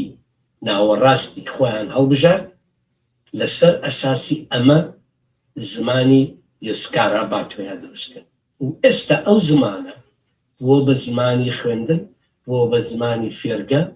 بۆ بە زمانی تەنانەت قسەکردن لە شەقام ئێستا گەنجەکان دوای نزیکەی با بڵێن لە هەفتاکانەوە کەم فێرگەدا مەزرا بەو زمانە تقریبی دەتوانین بڵێن 40-45 ساڵ ستالاوەکان وشی زمانەوانێک لە کۆنفرانسێکدا لەم دوایەنەدا باسی دەکرد تۆ لە شەقام دەڕۆی داوەکان بەو زمانە قسە دەکەن ئەمە هەنگاوێکی ئێجکار گرینگە بەڵام بەداخەوە لە لایمە نەکەوەی کە بڵێن کوردەکە بۆ خۆی تێدایە بەشێکی زۆری بەداخەوە لەبەر ئەو دابەشبوونی کوردستانە ئێمە ناتوانین وەکی تۆ بە درستی کوتن ئێمە ناتوانین زمان و سیاست لە یەکتر جیا بکەین ڕاستی ناکرێت سیاست کوردی دابەش کردو مێژوەکەی کوردی دابەش کردو شێوەزارەکان دابەش کردەوە بەڵام بەڕای من کاتی خۆی بۆ وێنە مامۆستا جەماڵ نەبەست هەوڵێکیدا کە سورمانجی دروستکە کە ئەم دوو شێوەزارە سەرێکیە متروبە بکە بۆ پشتێن جاروبار بەشێک لە وشەی ئەو بەکاربێنی تەنانەت من هەندێک جارەستا دەبینم هەندێک لە دۆستان دەنووسن دەبینی هەندێک تخم و نیشانەی بۆ وێنە بە سۆرانی دەنووسن هەندێک شتی کورمانجی تێدا بۆ وێنە دەڵێ هاتە خواردن یان هاتە پێشکەشکردن ئەمە هەمان تێنەپەڕەکەیە کە لە کورمانجیدا هەیە لێرە دەیەوێ بیکاتە بێنێتە نێو سۆرانیش یا بۆ وێنە چێکردن من شتێکم چێ کرد لەو جۆرە شتانە دەبینی کە ئەمانە زۆر باشن کورمانجی بێنە نێو سۆرانی بێنە نێو کورمانجی یان ئەوەی کە لە هەندێک شوێن کە بۆ وێنەمە هەمانە منداڵ زارۆڵا زارۆک بچیک لە بادینان بچیک دوایە زۆربەی باکووری زارۆک لە هەندێک ناوچەی هەورامان زارۆڵا بینی ئەوانە منداڵ مندار بۆ وێنە کە کتێب دەنووسن کتێبە ڕەسمیەکە بۆ فێرگا بتوانن لەسەر وشەیەکیان ساغ بکەن بەڵام دیسانش عەرز دەکەم بەداخەوە بەشێک لە گرفتەکە ئەوەیە کە هەر کەسە منێتی هەر کەسە بۆ لای خۆی دەدڕێت لەبەر ئەوە زۆر زەحمەتە ئەو زمانە دروستێت بەڵام چەند جارێک هەوڵ درراوە بەڵام هەوڵەکان سەر نەکەوتون هەوڵەکان کە سەر نەکەوتون نیشانەی نائومێدی نییە بەڕای من ڕاستەقینەیە کە دەبێت دەگەڵی بەرەو ڕووبێت سەردەمی یەک شتی سکۆلەتان وەبیر بێنمەوە سەردەمی چاوشسکۆ هەوڵ درا دیارە بە دەسەڵاتی سیاسی دەسەڵاتی سیاسی چەندە گرینگە بە دەسەڵاتی سیاسی 4 زمان لێک دران مەسەدۆنیان سربیان کرۆیشن پاشانیش تەنانەت بولغاری ئەمانە لێک دران کە بەڕاستی ئەو چوار زمانن نێوانە سرب و کرۆیشن سرب و کرۆواتی بۆ بە زمانی هەتا چاوشێسکۆ لەسەر کار بوو ڕێنووسی بۆ نووسرا جیاوازیەکانیشان چەندەیە مەسەڵەن سرب و کرۆواتی وەکو مەهاباد و سنە وەکو سنە و دیاربەکر نییە وەکو سنە و تەوێڵە نییە مەهاباد و تەوێڵە باوانە دوور دەکەمەوە زۆر لێگرتو بەڵام ئەو چاوشێسکۆ نەما چوار زمانی جیاواز ئێستا چوار زمانی جیاوازن چوار ڕێنووسی جیاوازانێ بۆ لەبەر سیاسەت و دین بۆ وێنە سەر بۆ کرۆواتیەکان هەر لایەنێکەوە چارە لێبوون بەڵام لە لایەنێکدا زۆر جیاواز کەم کاتۆلیکە یەکان ئۆرتۆدۆکس ئەمە نەیدێشت ئەو دوو زاراوە کە بەڕاستی دوو زاراوە یعنی زۆر بە ئاسانی لێکتە تێدەگەن زۆر بە ئاسانی وەگەوە نییە کە مەسەڵەن من و جەنابەت لەوانەیە پێویستیمان بە 4-5 حوتو بێن لە وان بینیا دیار بەکردبینە تا جۆمان ڕادێ بە هێندێ کورمانجی و چۆن چاو بووە چاوت بە چاو بوو ئاو بووە بە ئاو بوو ئەوانەشیان نییە بەڵام سیاسەت ئەو ساتە کە زۆرەکە لە سەران لەمانێکدا بڕێن ئێمە دابەش کراوین کە دابەش کراوین زمانەکانیشمان دابەش کراوە ئایا بەر لەوەکە کورد یەک بگرێتەوە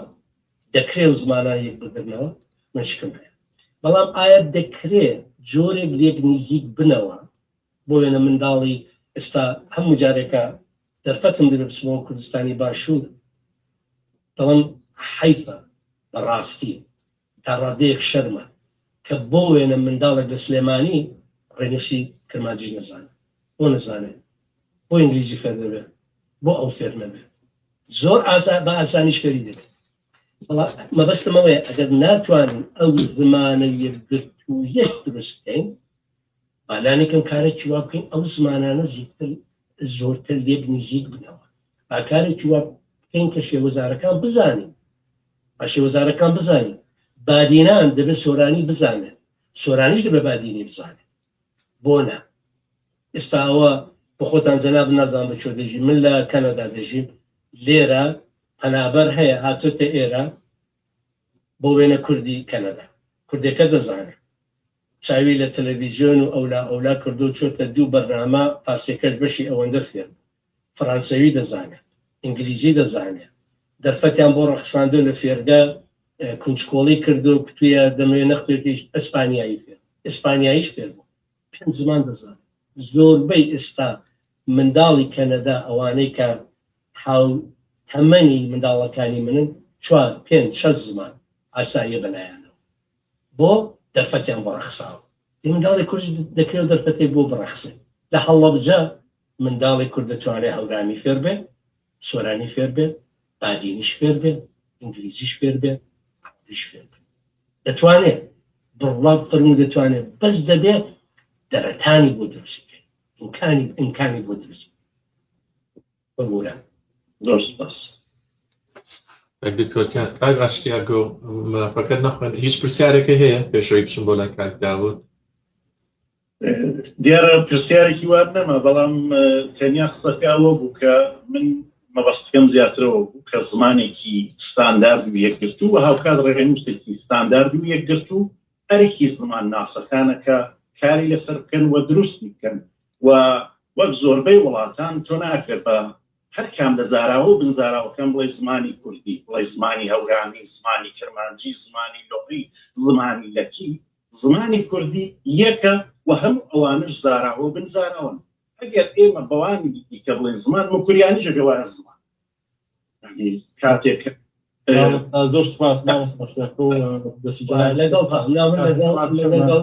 لەگەڵ کاگاشتیم زمانی کوردی یەک زمانە بەڵام شێوەزاری جیاوازی هەیە مێژوو سیاسەتیش کارێکی وای کردو کە ئەو شێوەزارانە ستانداردی خۆیان هەبێ بەڵام بەڕای من دەکرێت منداڵی کورد فێر بکەین کە ئەم شێوە جیاوازە ستانداردانە فێر بن دەوڵەتی کەنەدا وڵاتی کەنەدا کە گاڵتە نییە بە 40 میلیۆنەوە لە بەرامبەر داوا و دروشمی وڵاتێکی زەبەلاحی 350 میلیۆنی وەکو ئەمریکا خۆڕاگری کردەوە ئێستاش سەلمان دیکە گوێی لەوەی نییە لەوێ سەرۆک کۆماریان دیکار دەڵێت سەرۆکی ئەمریکا دەڵێت چی ئەوە زۆر باشتریش دەبێت ئەسقەزا دەبێت ئەو دۆستایەتیە بەڵام زمانێکی هاوبەشی نییە ئەمە هەندێک جار هەندێک شتی مێژوویمان لەبیر دەچێتەوە کە بە درێژایی مێژوو پۆل فرێر برەزیلیە زیرەکەکە دەمێک ساڵانەوەی بەوە کرد لە پەدەگاجی ئەو دێموکراسی یان فانون فرانس فانونی ئەلجیری فەڕەنسی کە داگیر کراون زۆر جارە ئەوەندە داگیر کراوە ئاگای لێنێ کە مشکیشی داگیر کراوە کە ڕاست وەکو داگیرکەرەکە بیر دەکاتەوە پرینسیپەکانی دەبنە پرینسیپی داگیرکە کە داگیرکەرەکە تۆپزی لە کردووە تەوساندوویەتەوە بیستویە بیچەوسێنێتەوە بیتوێنێتەوە لە زمانی خۆیدا ئەویش دەیەوێت هەمان شت چونکە نازانە شتێکی دیکە هەیە سویس بەختەوەرانە حوتەردا لە سویس ژیاو چوون 2 هەفتە لە ئێمامەوە بە مانگ لە ئێمامەوە لەبەرکاری لێکۆڵینەوە شتی تر باڕ ئێستاش کە ئێستاە زمانی هاوبەشی نییە زمانە هاوبەشەکەی لەو دوانەدا کە ئینگلیزی زۆر بڵاوبێتەوە بەتە ئینگلیزی فەڕەنسی هەموو سویسی قسەی پێ ناکەوە پێشی ناخوێنێ ئەلمانی هەموو سویسیەک پێی ناخوێنێ و پێشی نانووسە ئیتالیاکە شەروە ڕۆمانشەکە شەروە بەڵام 4 زمانی ڕەسمی هەیە ماوەتەوە سەرناوچە هەندێک جار شتی حکومی بە 2 زمان دەردەچن زۆربەی جاران بە 3 زمان دەردەچن لە ناوچەی ڕۆمانش بە 4 زمان دەردەچێت هەتا ئەمڕۆژ هێمنترین و سەقامگیرترین دیموکراسی دنیاە زمانێکی هاوبەشیشی ئەوە چییە؟ ئەو مایکەدان داکەن دکتۆرجان کاکێن ببوورە هاوڕێیان ئێمە وامان دانابوو 3 کاتژمێر بێت ئەوە 2 کاتژمێر و 25 بڵکمان تێپەڕاندووە ئەو هاوڕێیانەی دەستیان بەرزە تەنها تێبینی کە پرسیار بکەن سەرنجەکان ئەتوانن وەک کامیوتۆر خۆی وتێتوانێت لە ڕێگەی وەسەبەوە ئیمەیلەوە پێشتر گفت و دواتر گفتوگۆ بکەن هاوڕێیانی تریش بەخێر بێن کاک داوود دەچمە لای کاک داوود دوای کاک دکتۆر کرمانش پاشان 2 هاوڕێی تریش لە خۆلی دووەمە لەوە چێ واستەکەم کاک سۆران ئەمە ڕەشە کاک ڕەحمانی جوانبەردیمان ئێمە ماف خوارد بۆچ لەبیرە نەبێت بە کاک ڕەحمانی جوانبەردی لە وەڵام و مەودام بدەن هەر پرسیاریشەکەم بە کاک جعفەر بەڕاستی بەس لە من ئیرادەتمای لە خزمەتیا و حلی ئەوە بووە کە زۆر بە دوور و درێژی لە خزمەتی هاتووم بەڵام 2 پرسیاری کە ڕەنگە بۆ هەمومان ئەو پرسیارانە گرنگ بێت کە کەسیش بۆ کاک جعفەر وەڵامی بداتەوە پسپۆر یەکەم ئەو هەموو ڕاندە نازانم وا دەستم پێ کرد جازەم هەیە کار دەستم پێ کرد ئەوەی کە وەکو ڕاندەکانی کە گرنگی هەیە لە زمانوانیدا ڕێش باس کرا بەڵام لە سیاسەتە دیارە ئەو بۆچوونە قەدیم بوو کە بێ هەموو زمانەکان پاکەوە یەک زمانی ستاندارد دابنەی وە لەوێەوە با بڵێن ئەوەی کە پێڵە نەتەوە دابمەزێن یا لەسەر ئەوە نەتەوە دابمەزێنی بە خۆشیەوە کورد ئەکرێ بڵێ زۆر کەس لەسەر ئەو باوەڕەیەکە کورد وەکو نەتەوە خۆی ناساندووەوە هەیە وجودی هەیە و تازە لە بین ناژێ بەڵام ئەوەی کە ئێشتا حەول و تەقەلایە ئەو حەول و تەقەلایە کە ئەوێت ئەو جۆرە لە مۆدێل کە ئێستا نوعی فرانسەیەکەی باش بەناوبانگ بوو کە هەموو زمانەکانی تری ئەکرد بە یەک زمان ئەو یەکێکە هەموو شتێک لێنێ فۆرمێک بێت ئەو جۆرە بۆچوونە ئەمە ئێشتا هەر لە فکر و مێشتی بەڕێکماندا هەر ماوە بەداخۆ ئایا تاکوێ ئەوە ئەتوانێت لەم ئەسرەدا کە ئەسی نەسلی خۆشی دەستکردە نسلی یا بڵێن ئەو نەسلەیەکە پێڵەن نسلی زێت و هەموو شتەکانی مۆدێرن بۆتەوە ئەتوانێت قبوڵی کە ئەو بۆچوونە ژاکۆبێنیە ئەمە پرسیارێک بوو بەنامەوە بزانم کاک جعفەر چیمان پێڵێت لەم هەموو ئەزمونانەی کە هەیە لەم وڵاتانەی تریشا کە ئەم یەک زمانکردنە چەند ئاعتیباری ماوە مثلەن وڵاتانێک کە خۆشی تێدا هەیە وەکو کەنەدا کە فڕانسەیەکان و یا نەتەوە یەکەمەکان بۆ خودی ئینگلیسیش باشی پێدا کاک جعفەر پرسیاریش کەم کە دیارە هەمیشە لە مێشکمارە هەیەەوە و جەنابش یەک دوو جار شانسم بووە وەڵامت داوەتەوە ئەوەی کە لە مەهاباد لە شارەکانی تر لە چرکە ساتێکا کە گۆڕان دروست ببێت ئەوێت سەرێکی بێت زمانی کوردیە وەکو فەرمووشت بێسا ئەمانە زارا و شێوەزاری ئەگەر من وەکو مرۆڤێکی کە بۆ داناکەوم پرسم ئەیدە باشە خۆی زمانەکە کامەیە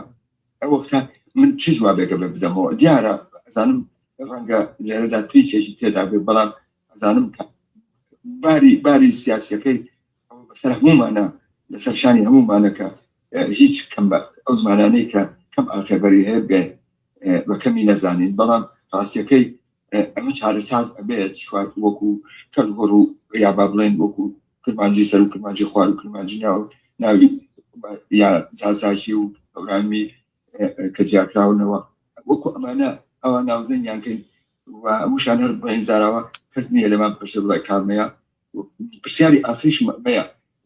ئەگەر بۆشاییە دروست ببێنە سبحینی ئێرانی کۆماری ئیسلامی یا ئێرانی جۆگرافیایە ئێمە ڕۆژهەڵاتی کوردستان تێبێ بکەین لەسەر مەسەلەی زمان وەکو کەسانی کە لە زانکۆ دەرسی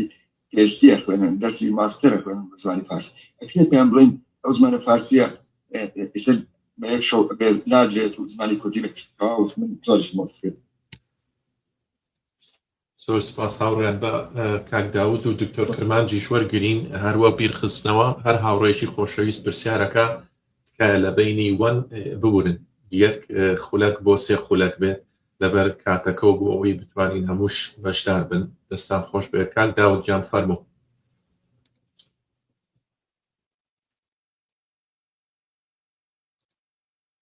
سڵاو ڕێزمێ بۆ هەموو بەشدارگوان و هەروەها بەتایبەت بۆ مامۆستای خۆشەویستم لەبەرەوە بە خزمەتتان نەگەیشتم بەلێ دوورا و دوور کارەکانتان دومباڵەکەم هیوادارم نمونەت زۆر بێ ئێمە پێویستوان بە کەسانی جەنابەت زۆرە ولی لە حاڵی ئەوە کە من خۆشەویستیەکی دوورا و دوورم بە جەنابە هەیە بەخ لە ڕێگای کارەکان تۆ ئەو زەمان نیشتڕاخنم لێتان هەیە ولی بە حەساب خۆشەویستی دابن ئەوانە زۆرتر چون پێم وایە بەڕخنەکان لە یەکتر باشتر دەتوانین جا من زۆر کورت باسیەکەمە لێ حەزەکەم دواخوی ئادرسی ئیمەیلەکەت یا واتساپەکەتم بێ حەزەکەم ئیمێڵەکە باشە هەڵ یەگرم حتمەن لە پەیوەندیە بم تەک جەنابتانە لێرا بەسێکەیە ئێمە بەداخۆ یعنی بڕخنەیەکی زۆر کورلیم هەیە تقریبەن زۆربەی کورد دەگرێتەوە ئەویش ئەوەیە یعنی شتەکان لە بوارێکۆ مەسەلەن وەک زوان کە کاریگەریەکی زۆر گەورەی لەسەر ئەتوانێت چارەسەری نەتەوەیە کابێ لێکەوتەی سیاسی هەیە لە زۆر قسەهایەکە بەتایبەت کەسانێکی وەک جەنابەت کە ناسراون و کەسێکی زۆر بەناوبانن ئەتوانێت دشمنەکەی ئێمە دشمنەکەی کورد لە هەموو ئەو وڵاتانەی کە ناحەزی کوردن وەری بگرێ و قسە بە زدی کوردی سوادی لەکاتەوە من زۆر بەتایبەت من کە خۆم کوردی ڕۆژهەڵاتم تەک فارسەکانە یعنی مێژووکی دیارینم هەیە تێکیانان دانیشتم گۆم کردە لەسەر شتەکان قسەکانی تۆ چون زۆر کەسێک کوردیشە خۆی زۆر بڕوای بە کوردایەتی نیە بە قسەکانی گوێی دەگرێت ئەو قسە کۆپی پێست دەکات و دەیکوتێتەوە بە ناوچاوی خودی ئێمەژە کاکە تۆ چکارەی مامۆستاکەت کە گەورەترین کەسی زوان ناسی بۆی زوانی کوردی لە دەزان کۆی فڵانە ئەو ئەڵێ زوانی کوردی ئەسڵەن یەکگرتو نییە ئەو ئەڵێ کورد ئەسڵەن نۆر کورد نییە دەزانم پرسیارەکەت باش ئەمە مۆردێکێتی چون لە ڕوانگەیەکی ترۆ ئەوەی من پێم وایە لە بواری بەتایبەت سیاسیە کە مشکڵی ئێمە زۆرتر مشکڵی سیاسیە مافی سیاسیمانیە باخێکی شتەکانی من شتای سانەویەیە باسەکە بەسی ڕەوایەتە ڕەوایەتەکان ئیمڕۆ لە دنیا ئەیوەنەوە نەزانست لە بواری سیاسەتا وەک علمی فیزیک نیە من خۆم شارەزای بواری ئینجینیەرینگم مهندسی ئەلکترۆنیک و خۆشی دەستکردم لە سیاسەت ئەوەنیە دوو بە ئیزافەی دوو ناکاتە چوار لە سیاسەتا ئیمسای با ئیمسی دوومان نییە هەر کەس ڕەوایەتەکەی خۆی بسەپێنێ ئەوە دەیواتەوە کورد ئەشێ فێر بێ ڕەوایەتەکەی خۆی بسەپێنێ ئەگە فێر نەبێ دەیدۆڕێنێ جا مهم نییە حەقی پێ یا حەقی پێ نییە ئەوە حاشیەیە حق نییە حق تعینی ناکەن ئۆکەی وەڕای جەنابکە ناپێویست ناکات تۆڕەبی بەڵام پرسیار پێم خۆش بکەیت تکایە وەڵام من ئایسا حەزمە کرد لەو دوو بواران کەم لە مەوردی ئەو دەستەبەندیشە ئەو نەخشە من زۆر پێ بگرین زۆر جوان بۆ جارتاندا بوو وەلێ زۆر وردەکاری های تریشیە مەسە من خۆم تەجروبەی تاکە کەسی شخصیمە خۆم مەسەلەن لە جنوبی تارانە ئێمە نزیکی 30 تا 40 دانە دێمانێ و دیانە هەمویان کەلهۆڵن من نازانم زۆر کەسەیە ینی دروستە جەناب زۆر سارزا و متخەسیسی وەلێ خوایشێکمێ لە ناو هەموو شارەزاکان ئەگەر پرسیارە نییە وتمان سەرنج تکایە بۆی هاوڕێیانیش لەبەر لێرە دەیوێستێنم زۆرواقتی ئەگەر شتێکیش بێت بۆ زۆر سپاس کاگری پێکردمان دەچینە لای ئەو دوایی ئەو هاوڕێیانی تر ناوەکانم نووسیوە کاک ئامانچی بەڕێز و کاک سۆرانیش ڕێگەیان پێین دوایی ئەم کاک دکتۆر کرمانچ و وەڵامەکانی کاک دکتۆر جعفەر بەشدار بن بە سپاس و کاک دکتۆر جعفەر سپاس کامەران وەگوزارم پرسیارکردن خولەکێک بوو ئەگەر سەرنجی شەوێتن بە هەتا سێ خولەک بڕواتن بێدوارم دەوبارەیە مرونەتان هەبێ ئاگادارم ئاگادا لۆتفتان هەبێ بەرامبەر جەنابی دکتۆر جعفەر زۆر سپاس بابەتەکە زۆر بە پێز بوو هەندێ سەرنجێکی لەلای من دروست کرد ئەم لەوە دەست پێ دەکەم جەنابەت فەرمووت چیم بۆ خۆم دەوێ هەمان شتم بۆ خەڵکی دیکەش فەرمودەکە زۆر بەجێ چیم بۆ کورد دەوێ ئەوەشم بۆ میلەتانی غەیرە کورد دەوێ حتا فارس و تورک و عارەبیش بەڵام ئێمە میلەتێکی داگیرکراوی بەندەستی ئەو چوار وڵاتەشین کە لە دوای جەنگی ئێکی جیهانێ هەریەک بە نۆرەی خۆی حولی داوە بۆ ئیمکانێتە زۆرەی لە بەردەستیانە ئێمە لە بۆتەی نەتەوایەتی خۆیان بتاوێنەوە کە تا ئەندازەیەکی زۆریش سەرکەوتووە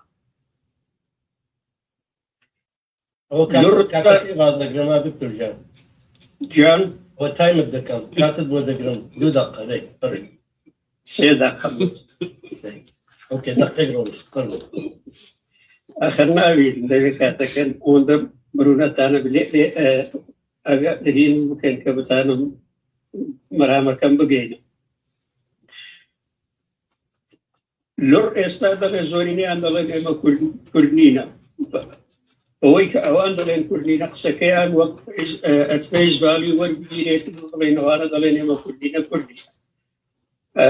بەڵام وەک دۆستێک ئێستا ئاماژەی پێکرد لە 105 ئەو خەڵکە دەڵێ ئێمە کوردین ئەمە بە ئەندازەی جەنابەت دۆستی لڕم نییە بەڵام هەندێکم هەنا لەو دوای 30 ساڵ لەو 1-2 هەفتەی ڕابردوو وەرم گرتنەوە ئەوان هیچ گومانیان نییە لە ڕیشەی کوردبوونی خۆیان و شانازیشی پێوە دەکات ئێمە کەوتوینێتە بەندەستی داگیرکەرێک کە زۆر بەهێمنی دەمانتاوێنێتەوە ئەوە تا لە ڕستان کە لە کوردستان جیا کراوەتەوە ئێستا زەوینە سازی دەکا بۆ دروستکردنی کوستانی لەکستان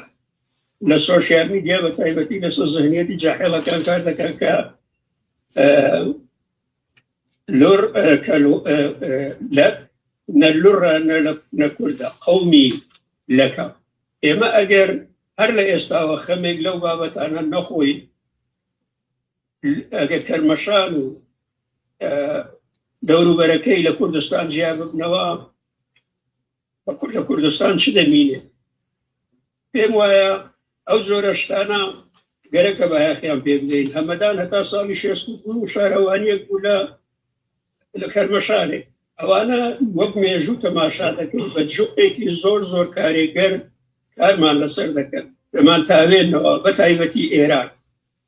دوایی لەو بەشەی بەندەستی عێراقێ لور لەک و کەلهوڕ زۆرن هەر هەمووشیان خۆیان بە کورد دەزانن لوری بچووک و لوری گەورە ئەوانە ئەگەر دەبێت لە قەوارەی گەورەی لور ئەگە قسەیان لەسەر بکرێەوە جەنابی کاکە باسی کرد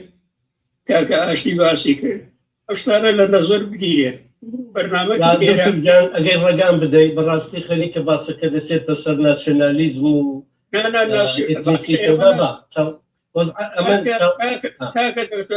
منەوە تا نەخشەی لۆرستانەوە پێت نیشان دەدەم قوربان دێ بەدێ ئێرەك ئەننبی پرۆفسۆرێکە کە بە نیو میلیۆن گرانت وەردەگرێ ئەو کارانە دەکات دێ بەدێ خوێندکاری ناردۆ ئەوە پارێزگای لۆرستانە دێ بەدێ کە مەسەلە چاو لێ دەبکە نوریاباد دەبزانە چی کردم پاپیڵیشنی چەندە جەمعیەتی چەندە لە گوگڵەوە لۆکیشنێکی چۆیە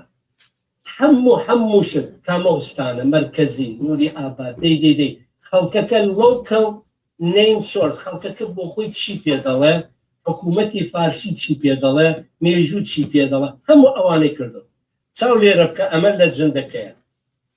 کوردی تێدا دەبینی لەکی تێدایە ئێمەش کردومانەتە کوردی ئەتا ئێوارە لەکی ئەو مەتەقە کە ناوچەی ئیلامە ئەوی دیکە زمانی کوردی قسە ناکە بە زۆر نابێ چاو ئێمە ناسیۆنالیزم تێکەڵ دەکەی لەگەڵ ئەکەدیمیە قسەکەشمان چێ بەڵگەکەمان بیانۆکەمان چێ ئەخەر ئەوەی فارس کردوێتی ئەخەرەوەی عەرەب دەیکە ئەخەرەوەی تورک دەیکە زۆر جوانە زۆر جوانە جەنابەت بڕوای بەوەیە وا دیارە بڕواکە ئەوەیە کە هەندێک لە دۆستان پیان وایە فارس و تورک و عەرەب درستیان کردو کارێکی درستیان کردو ئەمە من تر لێرە من دەکشێمە چونکە من کاری وانم پێ غەڵەت بووە و ئامادەنیم بۆ خۆم هەمان کار چونکە نا ئەکادیمیە نازانستیە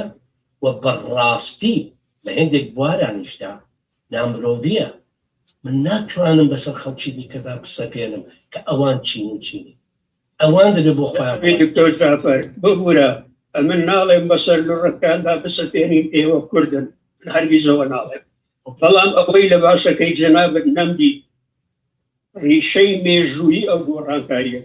دەبێ بایەخی پێ بدەین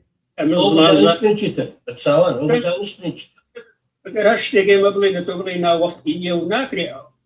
سەمینار دایەلۆگە ئیجازەمان پێ بدە بە ئەمەش ئەو لایەنەی کە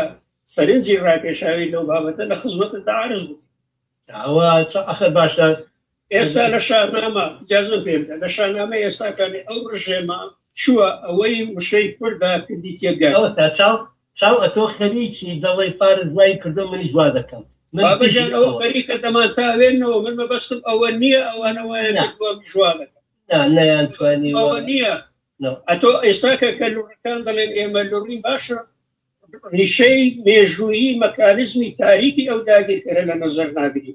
مەبەستی من لێرە ئەوەیە ئەوە دانیشتێکی مێژووی نییە نە تایتڵەکەی مێژووی بووە نە ئابستراکت و دیعایەکەی مێژووی بووە خوێندنەوەی مێژوویە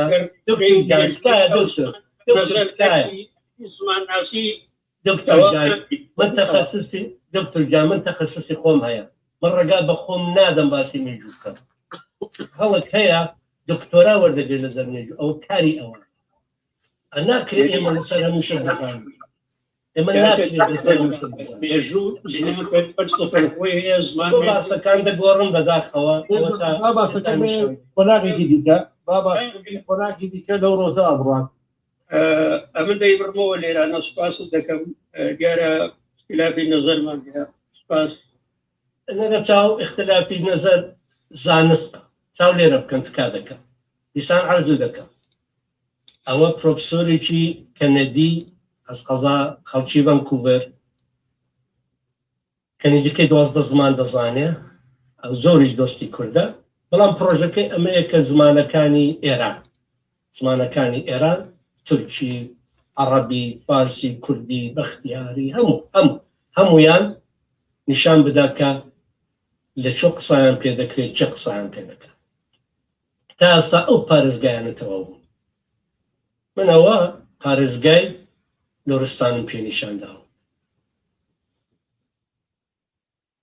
هەر کەس شتێکی تری ئاوای کردووە دێ بەدێ چاو لێرەکەم سەرەوە دێیەکە هەواوی تایبەتمەندیەکانی ئەو دێیە حەز دەکەی بزانی دەزەبڕ لەکوێیە دەتوانێت ببینێ هەر کەس شتێکی دیکەی ئامادە کردووە لەمە زانستی ترە بە چاوە ئەمەیان ئەو خوێندکارێکی دکتۆراوان 2 مانگ لەمەوبەر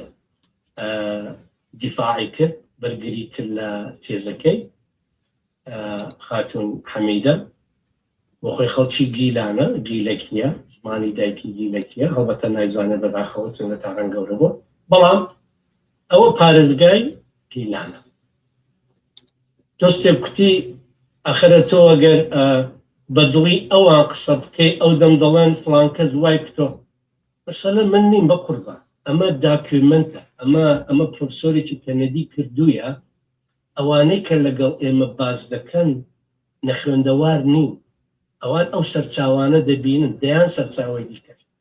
ئەوان دەیان سەرچاوی دیکەشیان دیتووە و دەبینن کە کوردی چەندین شێوەزاری هەیە لێرە وەڵامە دروستەکە ئەمە نییە کە حاشا بکەی کوردی شێوەزاری هەیە و شێوەزاری زۆر جیاوازی بەڵکو دەبێت ئینسان هەر وەکو ئەوان زۆر بخوێنێتەوە پاشان پیان نیشان بدەم کاک ڕەحمان پرسیارێکی جوانی کرد تی باشە گەرێکی پێم بڵێ ئەتۆ دڵێ ئەوەش شێوەزاری کوردیە ئەمە ئی کوردیە شێوەزاری کام زمان ئەو زمانە کوردیە چییە بەڕای من دەتوانن زۆر بە ئاسانی ئەوە بەخۆیان بڵێنەوە مەگەر ئەوان ناڵێن فارسی ئەفغانی هەیە و فارسی تاجیکی هەیە و فارسی ئێرانی هەیە باشە تۆ لەو پرسە ئەوە فارسی کامەیە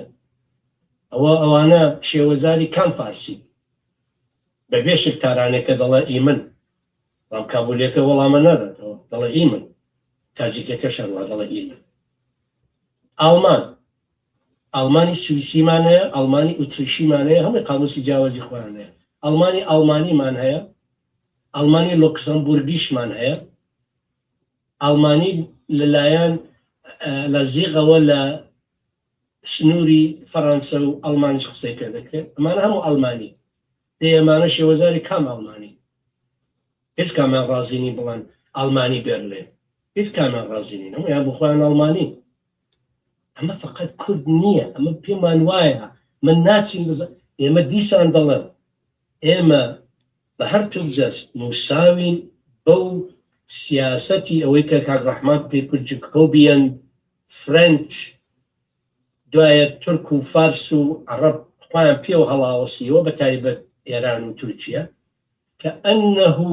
خەڵکێک وڵاتێک هەر دەمێ یەک وڵات یەک زمان یەک پەرچەمێک ئەمە سیاسەتی زۆریان سەردەمی فرانکۆ دیکتاتۆری فرانکۆ لە ئیسپانیا هەم کاتالۆنیەن مەمنوع بوو هەم باسک ئێستا تۆ بڕۆبزانە کاتالۆنی چی کردەوە لە مێژە دەوڵەتی فێدراڵی ئیسپانیا دانی بەوە داهێناوە لەو سیاسەتە کشاوەکە نەتەوەی دیکە لە ناو وڵاتەکەیە بەڵام بزانە کاتالۆنیا چی کردەوە کاتالۆنیا بۆ خۆی وڵاتی مەڵبەندێکی ئۆتۆنۆمە لە ناو ئیسپانیا بەڵام لە نێو خۆی کاتالۆنیادا گەلیشیەن ئۆتۆنۆمی هەیە ئۆتۆنۆمی ناوچەی گەلیشیا بە زمانی خۆیان دەخوێنن بە کاتالۆنیش دەخوێنن بە ئیسپانیش دەخوێنن بە ئینگلیزیش ئێمە بە چاو لەو نمونە سەرکەوتوانەی ئێمە ناڵێن ئەخرە ئێمە جیاوازین ئێمە کەمینە کراوین ئێمە ستەم لێکراوین زۆر ڕاستە کەوابوو وەرن چاو لەو نمونە ستەم لێکرا و کەمینە کراوانە بکەین کە بزانین چۆن بەرەو ڕووی ئەو سیاسەتی داپڵۆسێنەر و توێنەری یەک زمان و یەک نەتەوە و یەک ئاڵابوونەتەوە باشتێک لەوان فێر بین هەتا کەی ئێمە هەر چاومان لەوەیە بزانین تۆرک و فارسی ئێمەش ئەوان کۆپی بکەینەوە ئەخەرەوە ئێمە زاڵەمان دێ لە دەست سیاسەتە دی بۆ خەریکی عینیشی دووپارە دەکەینەوە ڕاستی من تێناگەم یعنی من ئەوە نە بە ئەکادمی دەزانم نە بە زانستی دەزانم نە بە مەحقولی دەزانم ئەسەکە زیاتر لەوە بوو کە ئەوانە خەریکن بەو جۆرە دەمانتاوێنەوە جەنابی من نەمگوتووە ئەوەی ئەوان دەیکەن ئێمە بیکەین دەیکەی قسەکەدەوە دەگەێنێ ببوورە ئەوە ئەتۆنی دکتۆر جان هەر ئەتۆنی ئەمە عەرزم کردی فرانس پانن 70 ساڵ لەمە پێشەوەی نووسیوە کە ئەمە دەردێکە لەگەڵ داگیرکراو هەیە کە کاتێک دەسەڵاتیشی دێتە دەست شتێک باشتر نازانێت لەوەی کە بەسەری هاتن هەمان شت دووپات دەکاتەوە بۆ چونکە ئەمەی ئەزمون کردەوە بەڵام ئێمە لە دنیای دیجیتاڵدا لە دنیای ئینتەرنێتدا لە دنیای گوگڵدا لە دنیایەکدا ئێستا من جنابیشت ئەوە کە لە زانکۆی خۆتی دەستمان ڕادەگا بە لە ژمار نایە ژمارەی ئەو ژۆرناڵە زانستیانە کە من و جەنابەت دەستماوەیان ڕادەگا دەزانی هەر نابژێردرێن ئەوەندە زۆر ئێمە دەستمان بە هەموو ئەمانە ڕادەگا زانیاری بە قەولی ئینگلیزی کوتی it's at our fingertips لەسەر نوکی ئەنگوستەکانمانە دەتوانین بزانین خەڵکی کەمینەکراوی دیکە داگیرکراوی دیکە چۆن دەزوڵێتەوە ئێمە دەتوانین زۆرش لەوان فێربین بەڕاستی ئێمە پێویستمان بە decolonization of thinking ئێمە دەبێ بەڕاستی مشکمان زۆر ببوورە بەخۆشم لەوانە بەخۆشم ئێستا لەوانەیە زۆر شتان بکەم زۆر شت بجوڵێمەوە ئێستاش کە ئێستاە هەم داماوە دەبێت هەندێک مشک کوشتی خۆم ناکۆلۆنایز بکەم نمونەیەکی بچووکتان عەرز بکەم شاعرێکەیە لە باشووری کوردستان ناوی نایەنم زۆر خۆشم دەوێت بەڕاستی شاعری ناسکیەیە زۆر خۆشەویستیشە شعرێکی خوێندەوە ئەم ڕۆژانە لە شوێنێ هەمووش چەکیان بۆ لێدا و زۆر عەزیم و شعرەکە چییە؟ شعرەکە باسی وەبزانم خۆشەویستی دایکە بەڵام لە شوێنێک دەڵێ ئستالین نازانم بە ئاوا سوورەکەیەوە هیتلێر نازانم بە ئاوا فڵانەکەیەوە بە جێشەکەیەوە سەدام نازانم بە چیەکەیەوە دوایە نێوی سەرۆکی چین دێنێ دڵە بە چاوە بچووکەکەیەوە ئەمە ڕەگەزپەرستیە ئەمە گوتار و گوێژمان و دیسکۆرسی نەتەوەی داگیرکەر و داپرۆسێنەرە کە لە ئێمەدا ماوەتەوە عینیشت دووپاتە دەکەین یا بۆ وێنە ئەو شاعرەی کە دەڵێ دەیەوێ ڕەخنە بگرێ لە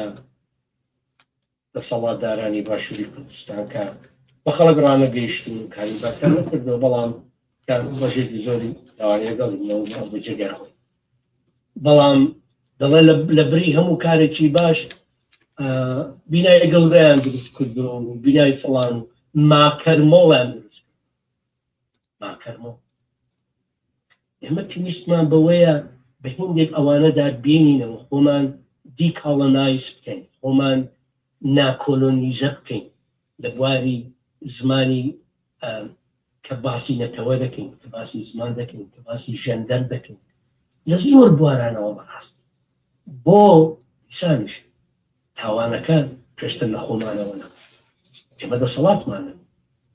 ئێمە من چمە فێرکەی زمانی فارسی من خۆ نەدەزانی ناوی چێە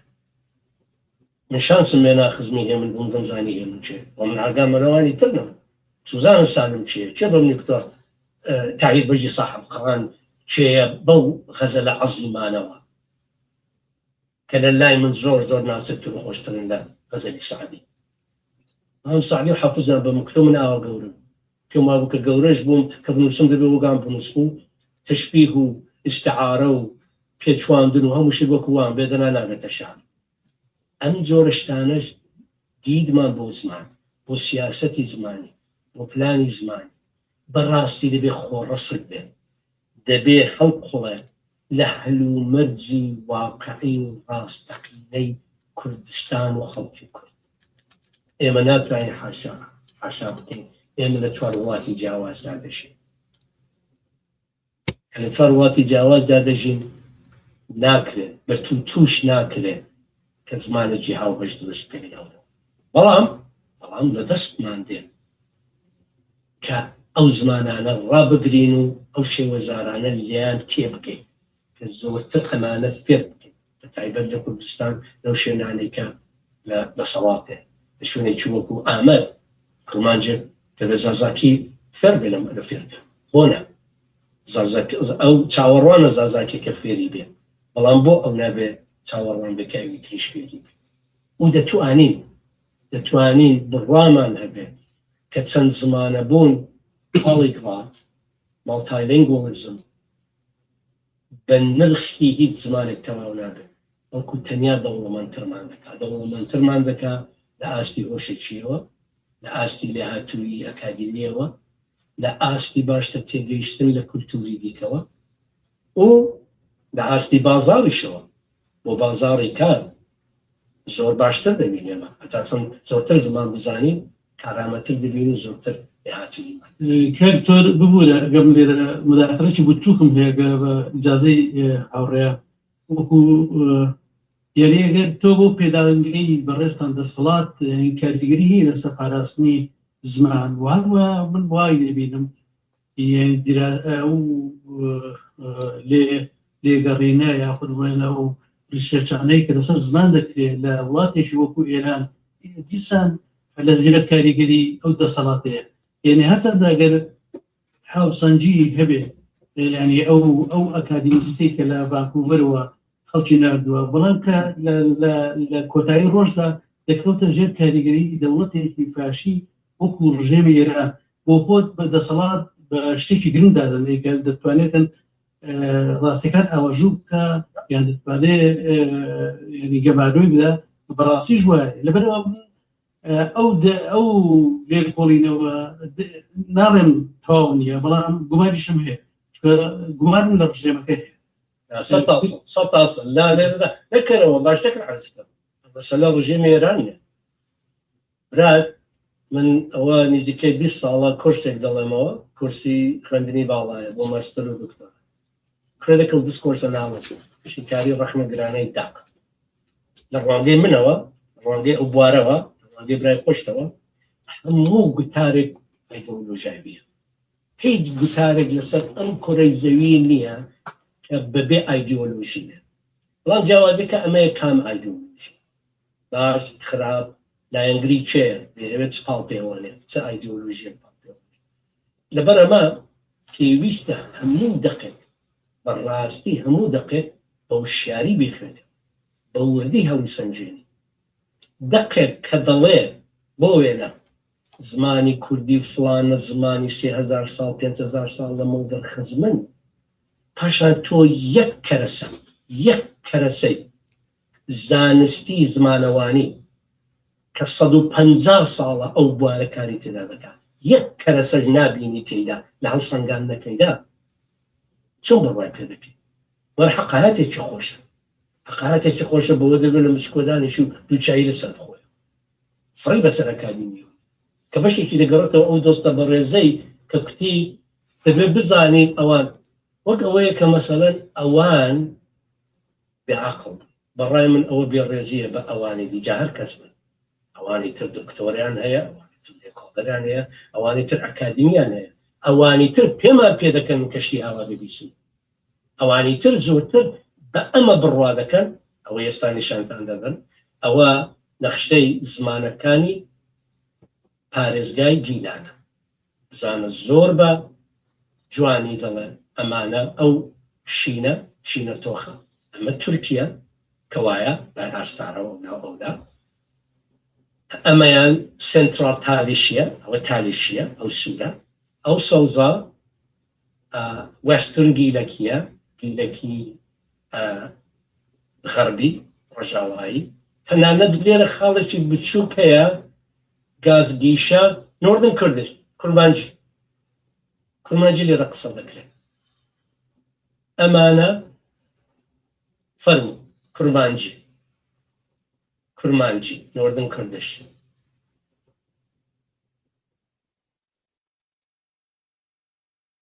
ڕووباری نۆردن کوردش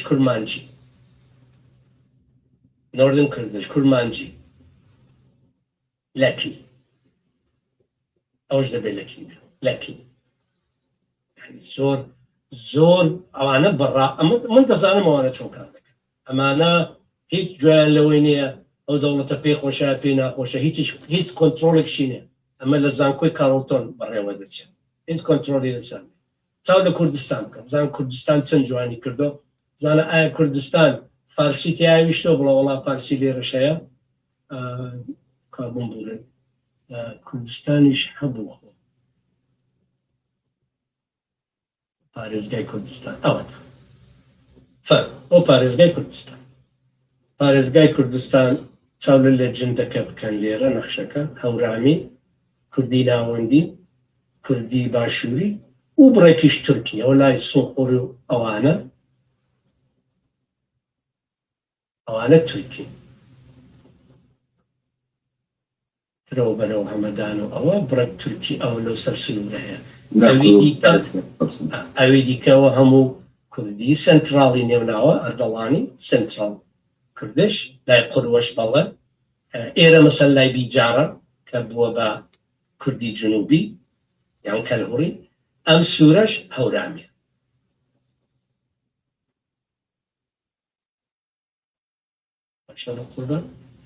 من ئەوانە دەبین یعنی دەبێت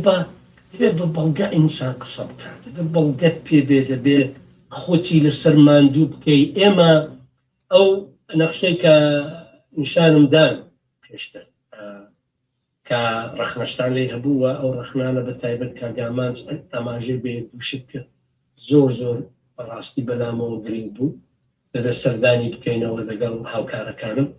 ئەمە نزیکەی 4 مانگ دیارە لە عینی وەیلایەمە کار دەکەین مامۆستانی و باحاڵ ئیشی ترمانەیەەوە بەڵام 4 مانگ ئەمە هاتوو چۆ و کردین و ئێستا نازانمەگە هەندێک لە دۆستان لێرە بن لە باشوور لە باکوور لە ڕۆژاوە ئەوانەمانەمە ناردۆ پرسمان پێ کردو بە دۆستان بۆ وێنە دۆستێکی بەڕێزی کارتۆگرافی وەکو سلەیمان چووکەڵی زۆری دیکە یارمەتیان داوە چاوان لێ کردو تێبینی خۆیان نەبوو ئەمانە خۆ هەروە بە ئاسانی دروست نابن 4 مانگێمە خەریکی ئەمە بوو ئەوە گەیشتووی ئازە هێشتا ئەوە ڕەخنەی هەیە بەڵام ئێمە جاری وایە بەحاڵ هەست و سۆز دەمانگرێ و یەکجێ پێما خۆشە ئەوەی کە بیستومانە بە بێوەی کە لێمان کۆڵێتەوە وەکو حقیقەتێک ببینی پرسیارکردن زۆر لەگای خۆیەتی خستنە ژێر پرسیاری هەموو